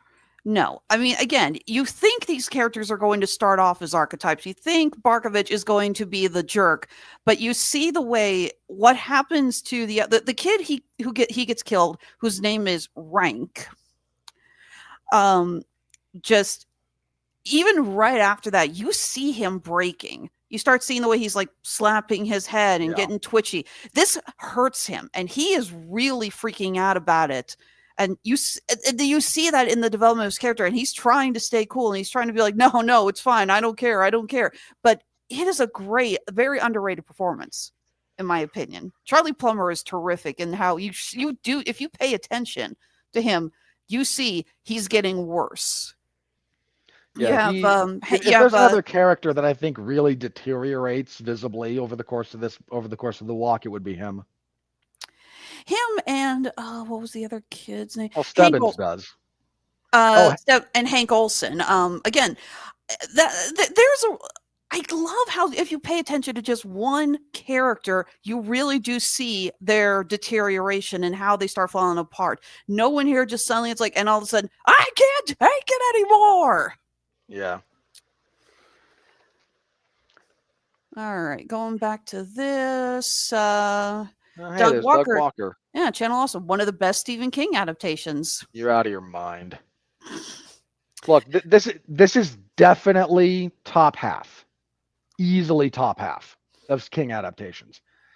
One of the best, unless one of the best is you're what, top? It'd have to be what, top 10? And even that's pushing it. If you want to say one of the best, first of all, there's a number. Look, no one's ever going to top Shawshank, okay? Well, hang on. There's a number of King adaptations. But if you want to be one of the best, I'd say you have to be what? Top 3? Because given the number of King adaptations, that's kind of the number we're looking at. Top 4, maybe? Maybe. Okay. So it's automatically not as good as Shawshank or Green Mile. I also put 1408 in my top King adaptations. That can definitely go up there. It's not Stand By Me. Not even close. I think a lot of people forget that's a King adaptation. Probably. But yeah, it's not Stand By Me. So we're already out of the top 5, probably. Again, it's on par with The Monkey. And I would absolutely put that as, again, this is top half of total Stephen King adaptations. I would argue this is actually, I would say this is probably in my top 10 of Stephen King adaptations, if I'm going to be honest. I agree it's not in the top 5, and my favorite is still The Shining, which I know is controversial because of how much Kubrick changed, but Shining is still my favorite scary movie of all time, so I got to stand by my guns on that. Okay, But so, I would argue Long Walk is in the top 10 for me. So let's just, for the sake of argument, let's game this out. So Shawshank, Green Mile, Shining, Stand By Me. I mean, those are like God tier movies. Mm-hmm. 1408, which I would kind of agree is up there. There's an argument to be made for It Chapter 1. Not Chapter 2, but maybe Chapter 1. Okay. You can potentially go with that Chapter 1. Carrie? First Carrie. Yes. It's been way too long since I've seen that movie to do much off the top of my head with it, but yes. Oh, I've got it on DVD. I love it. So, and I mean, Brian De Palma is also a really quality director, so Mm-hmm. that's one of his earlier picks. So we're up to 7. What else? Okay. Here, let me Google list of Stephen King film adaptations. Yeah, that's going to be a list. Well, okay, we are making this film, not TV miniseries, not TV movies. Yep. So list of adaptations works. Okay. Again, we're looking at like Monkey probably here around the number 9 slot. Okay, for God's sakes, hang on. No, this doesn't work because it's a Stephen King movies list. Okay. This is, oh, you know what? Let me do this from the other direction too a little bit. Okay, here we go. I got it. Okay, because I had to move it to the date. Okay. Going in order of theatrical release. Carrie, okay. The Shining, Creepshow, Christine. This is better than Creepshow. Christine. It's about on par with Christine, I think, in a lot of respects. That's going to be like personal preference, maybe, how you suss that out. I haven't seen all of these, so I'm going to deter to you for a lot. I haven't seen all of them either, so if I haven't seen it, we'll just move on. Cujo? If they'd kept the original ending, Cujo would be up there, but it was that period of time you couldn't kill the kid at the end. Cujo's still real good. Dead Zone? That's the Christopher Walken, Martin Sheen version. Came out in 1983, yeah. That's tough. I have a soft spot for that movie, but some of that's down to performance. About on par. This could go above that. 1984's Children of the Corn? Yes, this is better, but there's a part of me that hates saying that because that's such a weird movie. This is better than that. Objectively, setting aside camp, this is better. Yeah, I still love the actor who played Isaac, but he can't save that whole movie. Not all of it. Silver Bullet, 85. Yes, this is better than that. That's a weird werewolf movie. Cat's Eye, 85. Haven't seen it. Stand By Me, 86. Not better than that. Maximum Overdrive, 86. Again, you put a weird movie.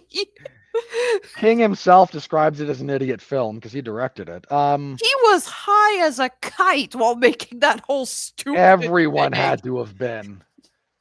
Yes, objectively this is better, but the Green Goblin faced semi-truck menacing Emilio Estevez at a diner is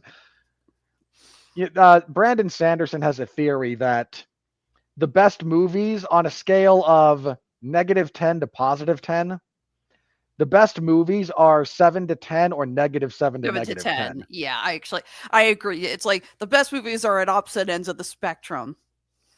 But yeah, Maximum Overdrive is just so messed up. It is. Okay, yeah, 87, Creepshow 2. This is better than Creepshow 2. We're not counting 87's Running Man. We already talked about that because this is better than that for the record. Yeah, but again, we're not counting that because that is King and basically King in bare bones and name only. That is one of those adaptations that Dominic Noble would go in name only. I didn't know you loved. I love Dominic Noble. Lost in Adaptation is one of my favorite YouTube shows. I enjoy that very much. Yeah, love that. No, like I said, Running Man, I hold nothing against because the minute they cast Arnold Schwarzenegger, it became an 80s Arnold action film, and there's nothing wrong with that. Not It's a the darn same. thing. It's just not the Running Man. It's the same thing with trying to compare Philip K. Dick's We Can Remember It For You Wholesale with Arnold Schwarzenegger's Total Recall. You're not going to get the same thing. But In fairness, that's a better version of that story than the Colin Farrell one. well, yeah, because they decide, yeah, what was it in the Lost Adaptation? We're gonna do this adaptation right. So we're gonna have the outer space mice. Okay, so we're gonna need a woman with 3 breasts.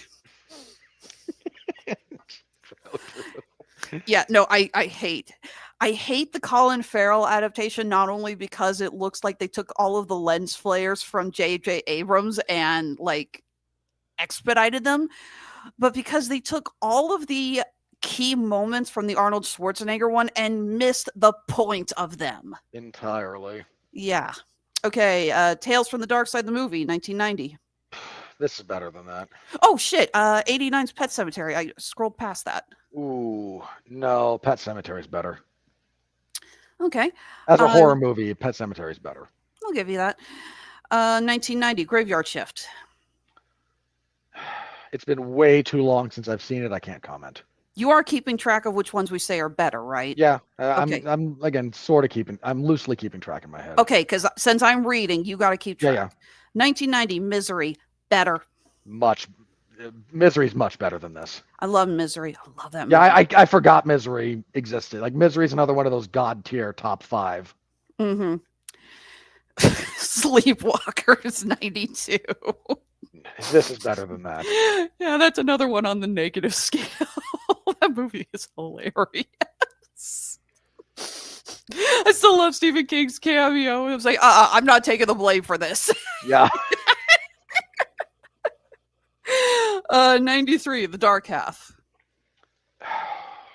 That story needs another adaptation. This is better than that, but that's a story that needs another go around. 93, Needful Things. Oh. This is better, but that's another story I want someone else to get a crack at because Needful Things is a good story. 94, Shawshank And that's not a bad, Redemption. for the record, Needful Things also has a stellar cast. I've never seen it, so I'll take your word Christopher for Plummer's the devil. it. Ooh, nice. Ed Helms is the sheriff. There's another pretty major actor. Like it's got a really good cast. It needed to have the right ending though, and it didn't. But that's a Okay. whole other thing. 94, Shawshank Redemption. We are all in agreement that's Yeah. at number 1. 95, The Mangler. This is better than Mangler. 95, Dolores Claiborne. This is better. 96, Thinner. This is better. 97, That's another one I haven't seen in so long. I'm gonna say this is better because it's not sticking out in my head. But if I were to rewatch, I might feel differently. 97, The Night Flyer. This is better. 98, At Pupil. Ooh.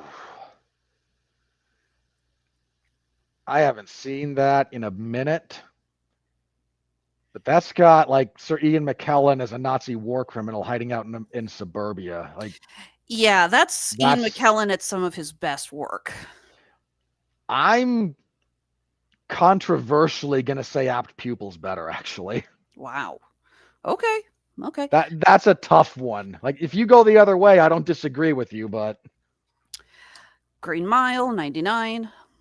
yeah, no, Green Mile's better than this. hmm You know, I still can't watch that movie all the way through. Every time, God. multiple scenes. No, last time I saw it, I was on a trip with some friends. It was on TV. We were watching in a hotel room. I had to go lock myself in the bathroom during the execution gone wrong scene. I can't watch it. I cannot watch it. I can. There's parts in that movie, of course, that just kill me. But hmm yeah, that's a rough one. That's a rough scene. Yeah. 2001, Hearts in Atlantis. This is better than Hearts in Atlantis is good. It's a little underappreciated as far as King adaptations go. partially because they only adapted part of the collection that is a anthology of like connected stories. But this is better than Hearts in Atlantis. David Morse does such good work in that movie, though. Yeah. Wasn't that also Anton Yelchin as the kid? I think so. That was one of Yeah. his earlier ones. Yeah, Anthony Hopkins. Mm-hmm. Yeah. We miss you, Anton. You were taken far too soon. Man, it's such a weird way. I know, right? 2003, Dreamcatcher. This is better than Dreamcatcher. I'm never Morgan going to Freeman's take eye- Morgan Freeman saying shit weasels seriously. Morgan Freeman's eyebrows haunt my dreams. 2004, Secret Window. This is another one of my favorites. You could do Secret Window above this, and I don't think you'd be too far out of line. I think Long Walk and Secret Window actually would be at the same level. Yeah, that and like it's there with like again, Secret Window, Monkey, that kind of thing.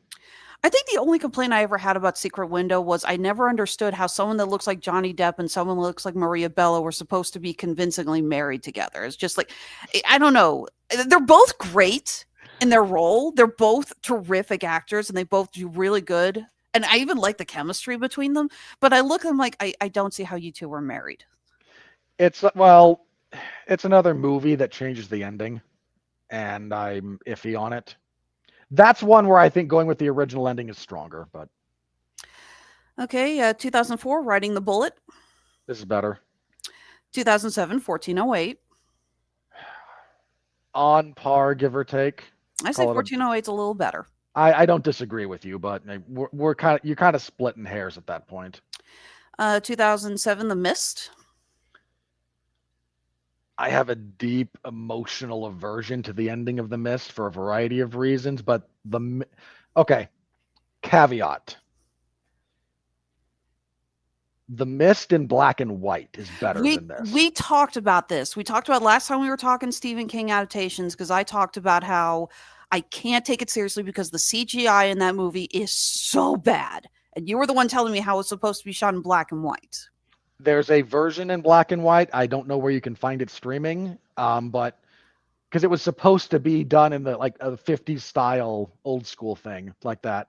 Mhm. And then the studio changed their mind. So they were left with CGI that is not meant to be viewed in the format in which it is viewed. And I can't get too mad at it. But again, in black and white, The Mist is better. In color, I would give the edge to The Long Walk. So depending on the version, your mileage will vary. I do love Doug Walker pointing out that a lot of the monsters look like they came from the set of the Flintstones. 2009, Dolan's Cadillac. This is better. 2014, A Good Marriage. I haven't seen that one. Me neither. 2016, Cell. This is better. 2017, Dark Tower. Ugh, the knife. It's right back there. Right there. This is better, and it pains me because I love the Dark Tower series so much. That movie. Oh, that movie. Okay, I never heard of this. 2017, My Pretty Pony. I haven't seen it, but yeah, that's a weird short story that someone adapted. So Yeah. I haven't seen it. I have read the story though. Okay. 2017, It Part 1. I'd say that It Part 1 is better than Long Walk. I agree. Now, 2017, 1922. This is better. 2017, Gerald's Game. Gerald's Game is better. 2019. You know what? That is a story that I thought that a lot of people thought was basically unfilmable. God bless Mike Flanagan. He made it work. I do really enjoy that movie, even if I'm too squeamish to sit through it again. Oh, come on. Who doesn't love a good degloving? 2019, In the Tall Grass. I could have This sworn is that was a better. Joe Hill film. I was wrong. Well, both of them. They both wrote the story it's based on. They Oh, give okay. Joe Hill a little more credit. But yeah, that's a collaboration between them. Yeah, and I agree. Long Walk's better. Pet Cemetery 2019. Let's not. There's a reason that's the butt of several jokes here on the network. Sadly, would not be the worst on the list we've discussed so far, but It's the most boring. yeah, no. It Chapter 2, 2019. This is better than It Chapter 2. Yeah. Not by a lot, but it is. Yeah, I wasn't a fan of it. Chapter 2. Dr. Sleep, 2019. I liked Dr. Sleep. I take serious issue with the ending. Because the ending that I've said this before, like my gripe with that, there's a lot of that movie that is really good. And then we decided to staple the ending of The Shining onto the ending of Dr. Sleep so that King could settle his beef with Kubrick. Pretty much. See, that's one of the things I liked about it was I thought it was a good blending of the original source material and with Kubrick's style and what he brought to it. I honestly thought it was a good melding. Stylistically, it's a good melding. Narratively, it falls apart. And I stand by that the scene of them killing the kid with the baseball glove is going to haunt my dreams for eternity. Damn, that was well done. There's still a lot about that. And ultimately, I'm going to say Dr. Sleep is better than this. Not by a whole lot, though. 2022, Mr. Harrigan's Phone. I haven't seen that, actually. Me neither. Need to. Ha! 2022, Firestarter. Once again, let's not. Mark and I reviewed that. It sucks. Call back to one of our Unholy Trinity triple features, 2024 Salem's Lot. This is better. I agree. Not saying the 2024 Salem's Lot was bad. We really enjoyed it. I remember us giving it a high praise, but Long Walk is better. But okay, Life of Chuck. Haven't seen yet. Long Walk, and Running Man and Monkey finish out the list. Although it says here we have 3 movies in either pre-production or production. The Girl Who Loved Tom Gordon, Hearts. Bless whoever's going to try and do that. Hearts. I assume that's another take on Hearts in Atlantis. I'd have to double check the material on that, though. And Suffer the Little Children. I'm not familiar with that one either, so I will double check a few of those. So we're looking at about 12-ish, 12 to 15 ahead of this. So again, very solidly top half. Depending on personal preference, you're probably going to get to about top 12. The problem is, like, there's about 7 or 8 that are just so good that you will not be touched. Yeah, cracking that area is rarefied air, and this movie, with due respect to it, doesn't. So all that's a long way to go to say, Doug Walker, you are an idiot. Hey, you know what? If there's 7 or 8 that are still untouchable, that's still, I say that. Okay, now, in all fairness, there's a lot on there that you've seen that I haven't. And look, there's a lot on there that's real bad. So yeah. Long Walk is definitely in the better King category. But if we're talking one of the best, unless you have watered down your definition of best so much, I'm going to wildly disagree. Now, again, he might listen to this and go, no, this is clearly better than all but like the top 4. Which point I'm just going to wildly, no, man, this isn't better than Gerald's Game. Sorry, it's not. So I would argue it's in the top 10. You would argue it's probably in the top 15, maybe? Pretty easily in the top 15. Okay. So there's nothing wrong with either of those lists. In all fairness, King has got, so many films and TV movies from his work adapted. It's a case of I want to do my top 10 Stephen King adaptations. Good luck. There's a lot of stuff to sift through. Yeah. So let's get back here. Belen Edwards from Mashable. Where The Long Walk's wider ensemble is underdeveloped, elements of its messaging about its dystopian America tend to be over the top. What? Okay. Hang on. Let me parse this out. I'm assuming she got a little obsessed with the scene of Ray's father being killed. Probably. Again, underdeveloped is a bit of a misnomer here.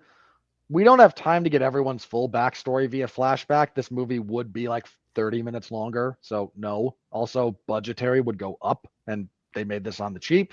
And it would also be boring. Yeah, you would kill the pacing. Also, the bit about its messaging about dystopian America is over the top. It probably didn't feel as over the top when it was written about 3 years ago. Just throwing that one out there. There's a degree of, you have to understand the time that goes in from the writing to the filming to the editing to the releasing. It's going to feel a little bit different when it comes out than it would have if it came out when it was written. And also, no, this is not actually the bleakest version of dystopian America I've ever seen. So,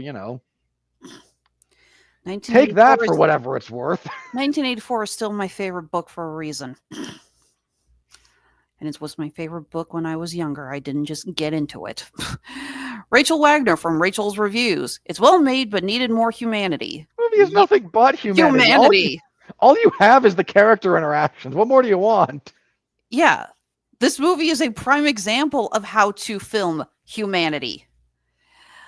Keith Garlington from Keith and the Movies. Despite the strong performances and its surprising thematic heft, The Long Walk is hampered by several minor annoyances that together turn into bigger frustrations. I agree. That's about where I was coming from, but he got a little bit further to the negative side than I did. Okay. Let's see. You got some top critics here finally. Geez, where have you guys all been? Robbie Collin from the Daily Telegraph UK. It's not that the film doesn't work. Indeed, parts of it are rather good, but that it ultimately and fundamentally can't, given what it actually is. That is a giant word salad, my friend. Good for you. Very much so. Barry Hertz, Globe and Mail, top critic. While Lawrence keeps the momentum steady and ensures that every few minutes delivers some kind of violent jolt, there's just not enough meat to this particular roadkill story to keep one cinematic foot in front of the other. Oh, don't you think you're being clever? Again, we can do without the self-congratulatory, like patting on the back with your metaphor. That said, I do think there is a point to be made that a better screenwriter could have given us a little bit more time with the characters without losing narrative momentum and given a little bit more stakes to a lot of what's going on. If I have another gripe, and again, this is an adaptation thing, because there is multiple different times in the book when they deal with topography and weather. That, like the hill that they run into, it's meant, I think, for a lot of reasons. The movie tries to go with it being almost a jump scare. You pass that sign that says steep grade, and then suddenly, boom, we're going uphill. That's a thing everyone knows about in the book. So, like, the dread around it builds. I do that. I do like the little line Stebbins drops as they start going up the hill. He mentioned something to the effect of the last year, the last walk claimed like half of it. That it's like, yeah, half of the long walk died on this hill last year. It's something like that. Something to that effect. Yeah. Also, the weather, I think, was the other thing that could have been a big bit of like differentiation and character work. They only do one scene where it's hot in the book. There's a stretch of like 3 days of serious, like a couple of people die literally of sunstroke. We needed there's ways you could do this that keep momentum and dread and atmosphere going that between the screenwriter and the budget and everything, they just couldn't do. And I applaud them, not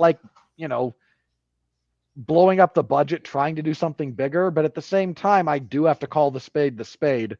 It's not badly done, but here are the areas where this should have been better for a number of reasons. Dumbest review of the night, folks. Michael O'Sullivan, Washington Post top critic. The long walk, the long talk is more like it. Yuck, and yuck. Our late night, our Jimmy Kimmel joke of the evening goes to... Oh, come on. Not even Jimmy Kimmel's that bad. There was a time in his career when he wasn't. All right. I'm going to look, see if we can find some more of that. Oh, here we go. Friend of the show, William Bibiani, the rap best top friend critic. and life partner of Mark Radler. William Bibiani. It's not that the long walk has made walking terrifying, although certainly it's a fraught and frightening walk. It's that it makes every trudge through every day remind us of torture. That's a bit much. So did I miss anyone else here? I think head back down. We had a few. Yeah. Still hate how Rotten Tomatoes does this. Yeah, I really wish they would go back to the old way where it would just spawn below you, where you Yeah. click it. Todd Jorgensen from Cinemalog. This metal dystopian thriller still carries a vague timeliness. However, in a film that relies so heavily on dialogue, many of the characters aren't developed sufficiently and the suspense isn't as consistent as the steps. Again, there's a degree of truth to that. It wasn't enough to like take me completely out of the movie, but Ryan Searick from The Reader out of Omaha, Nebraska. Who's A Long Walk for? It's definitely not for folks who look at the world around them and say, I like where things are going. However, this is shut also up. not for anyone dramatically concerned about, everything. Okay, somebody who clearly can't remove themselves from reality to enjoy an hour-and-a-half film. This is a person who is like, I must be able to relate everything to what's going on now. Like, just shut up, man. Get offline. Get some perspective. Tell me about it. Al Alexander, Movies Through the Spectrum. Perhaps I was expecting something more than just mass death as entertainment, but that's what we get as The Long Walk woefully fails to step up. That's what you got out of this, the mass death? It's not even that massive. I mean, really. Mm-hmm. So that's... William Stotter, if I'm pronouncing that right, from Loud and Clear Reviews. The Long Walk is a superb acting showcase, but its tonal issues and baffling screenplay make this a weak Stephen King adaptation. No, it doesn't. Again, not going to weak, but the problems he's identified are not... He's not wrong in that. But no, this is not a weak Stephen King adaptation, my friend. I've seen weak, bad Stephen King adaptations. This ain't it. We've reviewed weak, bad Stephen King adaptations. Yeah, dude, repeatedly. I would watch this 1,000,000 times over the most recent Pet Cemetery, or the most recent Firestarter, Or the most recent Children of the Corn. or The Tall Grass. Ah, Jeff. Jeff. Old friend, Jeffrey Harris, 411. Wait, can I call Jeffrey Harris friend of the show, or what's his official title? I don't know. Because we talk about him all the time, and I realize how. Well, Mark and I used to podcast with him pretty much for pretty much every week. He's kind of a friend of mine. Okay, France Lawrence crafts a bleak, dark, and tragic adventure with The Long Walk. However, through its oppressive bleakness, beauty can be found in the unique and meaningful bonds formed by the walkers as they strive to walk a little further. Okay, good review. Correct. Good review. I like that. You are correct in that, Jeff. Christopher Lloyd from the Film Yap, not the actor. The latest film adaptation from Stephen King boasts some interesting characters and a humanistic bent, but often just feels like a long slog. It's not that long a movie, my man. And it's How not is this a too much slog. movie for you? No one told me Christopher Lloyd was in Nobody, and I'm kind of annoyed at them.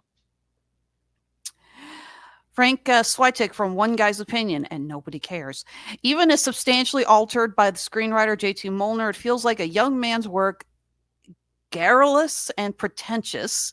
And as dramatized by director Francis Lawrence, it provides a tedious slog in more ways than one. Wow, a lot of these people love using the word slog. Okay, the book has a few pretentious parts, believe it or not. Especially as the characters get a little bit more delirious, we fade in and out of dreamscape and recollection a bit more. Gets a little bit, again, it's a little too artsy, especially for the rest of the movie, for the rest of the book. But that's Stephen King, the man. Well, again, especially Stephen King, like in the late 70s, and there's a degree of understanding that that's not peak King, but you don't get to the best of him without like understanding the journey. Again, I'm going to quote Brandon Sanderson again, because he teaches classes on writing, sci-fi and fantasy. 2 of them he's actually just put online. They're on his YouTube channel if you want to listen to them. But his advice to anyone who writes, who wants to be a writer, understand that the book is not the art. You are the art. And you refine what you do and what you make and what you are through the process of writing. So each individual book is just getting you closer to being where you want to be. Not that the book itself has to be the finalized art piece. It's you working on yourself as an artist. So I tend to think he's correct about that for the most part. Excuse me, fair enough. And let's top things off with New York Times top Former critic newspaper. The Jeanette. New York Times used to be the paper of record for the United States. That was it. That was the standard. How did we get here? Look at it now. Still has good recipes. So does Pinterest. I know. Jeanette Katsoulis. Cassoulet. Cassoulet. I I have don't know no how to idea. pronounce it. It's French. Hang on. So if it's actually French, I would say it does sound very Creole, doesn't it? yeah, and well, Creole would actually pronounce it a little bit differently too. I would just butcher it. Whatever. Well, let's just butcher what she said. For a movie about motion, The Long Walk feels oddly static. It's washed out images. Not entirely unfair. Again, the geography being similar is a problem. It's washed out images. A dead cow here, some live horses there, leaving the impression of a featureless nowhere land. She's upset because there was less shit for her to stare at. Little bit, and the washed out color aesthetic was a choice. I don't know if it's one I would have made personally, but I don't think it was a bad one. It's just, again, has pros and cons, as all choices in that respect do. I thought it was fine. I think it could have been interesting if it started off with them wearing bright colors and we see them fading. But even then, the walk is still about a week long, and I don't think even a week out in the sun would fade the colors that fast. Well, a week out in the sun and the rain and the sweat and everything, like, again, there's ways to play with it. So, all right. Well, I think we're done talking about people who don't understand a good Stephen King adaptation. and people who wildly overvalue this one. So let's go ahead and do our plugs. Alrighty. You can find me covering mixed martial arts and professional wrestling over at 411mania.com, WWE SmackDown on Fridays, UFC events on Saturdays. There is no UFC event this Saturday. Instead, I will be covering WrestlePalooza. There is no way to make that sound professional. No, there isn't. And I die a little bit inside each time I have to say it or type it. So I do it as infrequently as possible. This will be, if you care about this is the first of the new broadcast deal for the WWE. So this is going to be part of their ESPN package. So this is not actually, you don't have to pay for this. If you are subscribed to ESPN, I think it might be one of their tiers, but you get all of these events if you're in the United States just through the ESPN thing there. I have to double check mine. I might be on that because I have ESPN Plus because of the UFC, which I might get to drop after this year, depending on a few things, because they're moving all to Paramount Plus, but that's a whole other thing. So you can find me covering that. Let's see. I also host the 411 Ground and Pound MMA podcast. This last week, I reviewed Noche UFC 3, which had one wild fight and a few okay fights. And then I talked a little bit about boxing because we had the boxing super fight between Terrence Bud Crawford and Saul Canelo Alvarez. That was I hate the fact that the word masterclass to describe performances became so overused, but genuine masterclass stuff from Bud in that fight. And I closed that podcast with my last hour talking about the Charlie Kirk situation, not spewing my politics, but talking about how we got here societally. And so I spent an hour doing that because I had crap to get off my chest mostly. So anyone who sat through that, God bless you. I appreciate the heck out of you. Because again, that's not me espousing a political agenda. It's me going, sensationalism plus the atomization of social media plus the algorithm feeding us more and more sensational stuff, plus the fact that the ecology of that space relies on fundamentally the human brain's ability to pattern recognize and categorize human beings into safe and unsafe. And then your nervous system being preyed upon to be feeling unsafe all the time, which inevitably leads people less adjusted to decide that, violence is really the only thing we can do here. And bear in mind, everybody, I can do all that without ever saying left, right, or center. That's just about the state of the world. And that should scare the hell out of you. Because that machine, that algorithmically fed echo chamber silo machine we're all trapped in, it doesn't care about your politics. Not one bit. So if you did listen to that, God bless. Thank you very much. If you skipped over it, still listened to everything else, I still thank you for doing that. So anyway, on the network here, because Mark's not here to do this, there will be a TV party on Thursday for Stranger Thing, or Tomorrow, for Star Wednesday. Trek. Hang on. For Star Trek Strange New World Season 3 on Thursday. Then you have one on Wednesday that is Stranger Things, right? Yep, Jesse Starcher is coming back with me. We are doing our Stranger Things retrospective, 1 month, 1 season. Season 2, we will be discussing tomorrow night. We will be talking about... Season 2, it's Season 1 again. We're going to be talking Ghostbusters, Dragon's Lair, and the introduction of characters Billy and Max. Yeah. Again, Season 2 is kind of just Season 1 again in a lot of respects, but the next week here on Damn You Hollywood, we will, on the regular Mondays, there will be a Damn You Hollywood for Him, the Jordan Peele produced movie. I'm not looking forward to that. I agreed to do it. I have no one to blame but myself, but I agreed to do it. Then the trailers dropped, and I went, oh no. Because alas. Because who else wants to hear a movie from a black director about black culture being discussed by a bunch of white guys based out of Florida and Utah? Hang on. Who else is on that? That might not just be me and Mark.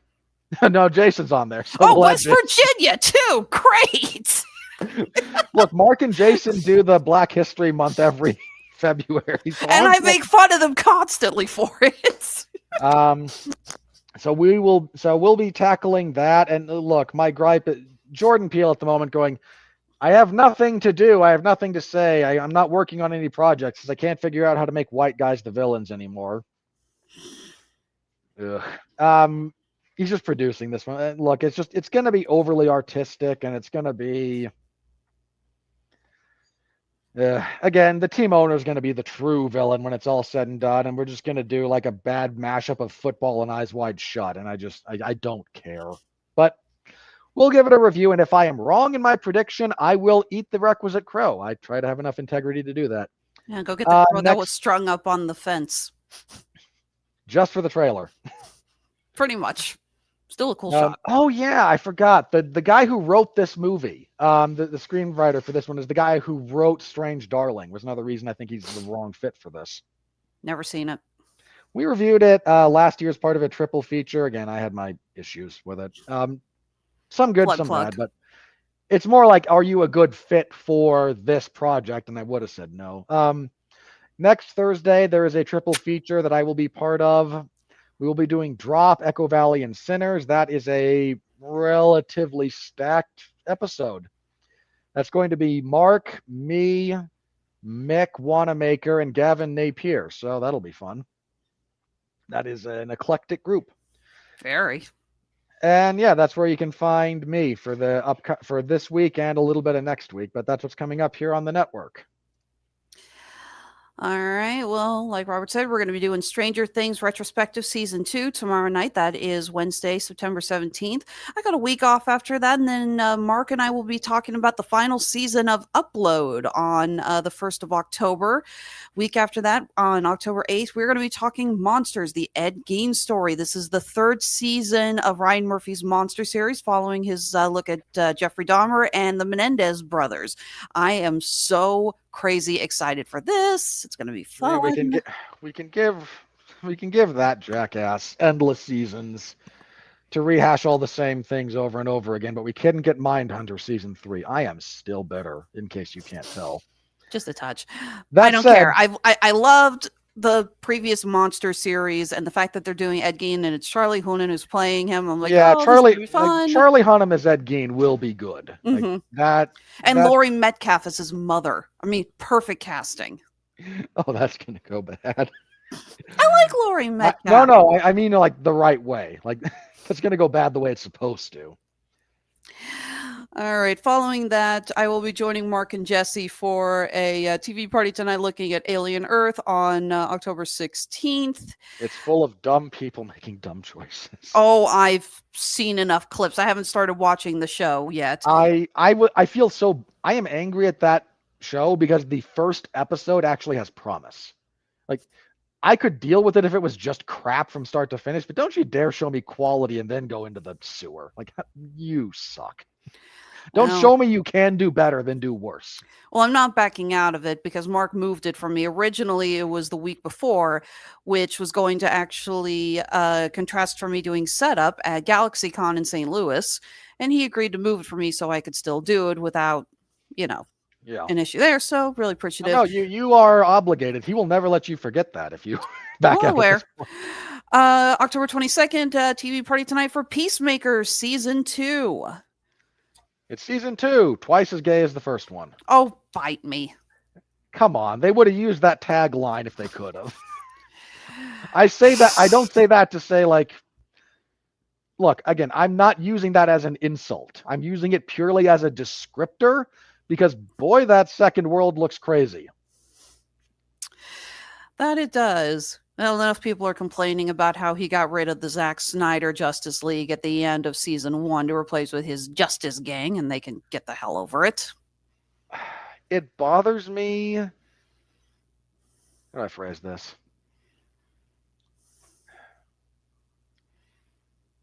If you're going to do that, I think you have to acknowledge the discontinuity. And the fact that you can do it, acknowledge that you did it rather than just kind of like letting it play, Yeah, I'm just a little Especially upset that we've lost the joke about Jason Momoa telling Barry Allen to shut the fuck up about the rumor about the fish. Oh, yeah, he's not the deep. No, we'll be talking Gen V Season 2, by the way, in November. That's me and Jesse Starcher again. I feel bad for you. I liked Gen V Season 1, okay? We had fun. I appreciate that. Look, that is a IP that they have dragged on too long at this point, is more my gripe. Well, I'm looking forward to it. I hope you enjoy it. And on to Mark dubbed it the Honeysuckle Hustle and the plugs that pay me. Hey, if he didn't want me to make fun of it, he should have stuck it in an AI filter. Yeah, he did make a song about it. It's funny. Yes, he did. And I am going to own that shit. All right. Honeysuckle Rose Creations, where fashion meets fandom at the intersection of geek and chic. So we're in kind of a quiet spell right now, which is weird as hell for me because usually September is one of our craziest months, but things just didn't work out that way. But on the weekend of October 10th, 11th, and 12th, we will be heading to St. Louis for GalaxyCon. Love that show. And also love going any chance to go to St. Louis. Like, most of my family lives out there, so it's really happy to go see them. As long as you avoid East St. Louis, you're good. Oh, none of them live in that part. Don't worry, I'm safe. I mean, the city of East St. Louis. I know. It's terrible. I am well aware. In the meantime, we do have our shops here on Etsy and Handmade at Amazon, selling geek-themed jewelry, just a handful of some of our more popular items here. I don't know how many are SpongeBob fans that are excited to see our good old bold and brash earrings. If you're a fan of Beetlejuice, we got the handbook for the recently deceased on a ribbon choker. We got our pieces made from Monopoly and Clue tokens, always big sellers. As always, you can find us on those two stores. We are actually right in the process of opening a third store on Shopify, if you can believe it. I don't know where I have the energy to do that. I really don't. So we're working on that. As always, energy can't be created or destroyed, so you can find it somewhere. Yeah, probably at the bottle of a Coke Zero can. Sorry, I don't drink coffee. As always, you can find us also on I shouldn't Facebook. even drink Coke Zero, technically, but I was raised by a father who survived cancer of the esophagus. He didn't drink coffee for most of my life, so I was raised on drinking tea and soda. All right. As always, we're on Facebook, Instagram, Blue Sky, and while it's still around, TikTok. That's Honeysuckle Rose Creations, the intersection of geek and chic. Thank you for tuning in wow, we went a lot longer than I thought we were going to on this. Well, we were on pace for around 2 hours, and then we had to rank the Stephen King adaptations, and that just takes time. Well, I wanted to make sure we were accurate, and it wasn't a case of, okay, so we're in this 20 minutes later, shit, we forgot about. I couldn't. Someone at the screen would have been yelling misery the whole time. I know, right? Yeah, because we both admitted we completely forgot about that. And I hate myself for forgetting about that. All right. Well, hey, thank you for tuning in tonight. Remember to like, comment, subscribe so we can actually get on Rotten Tomatoes and actually have our opinions matter.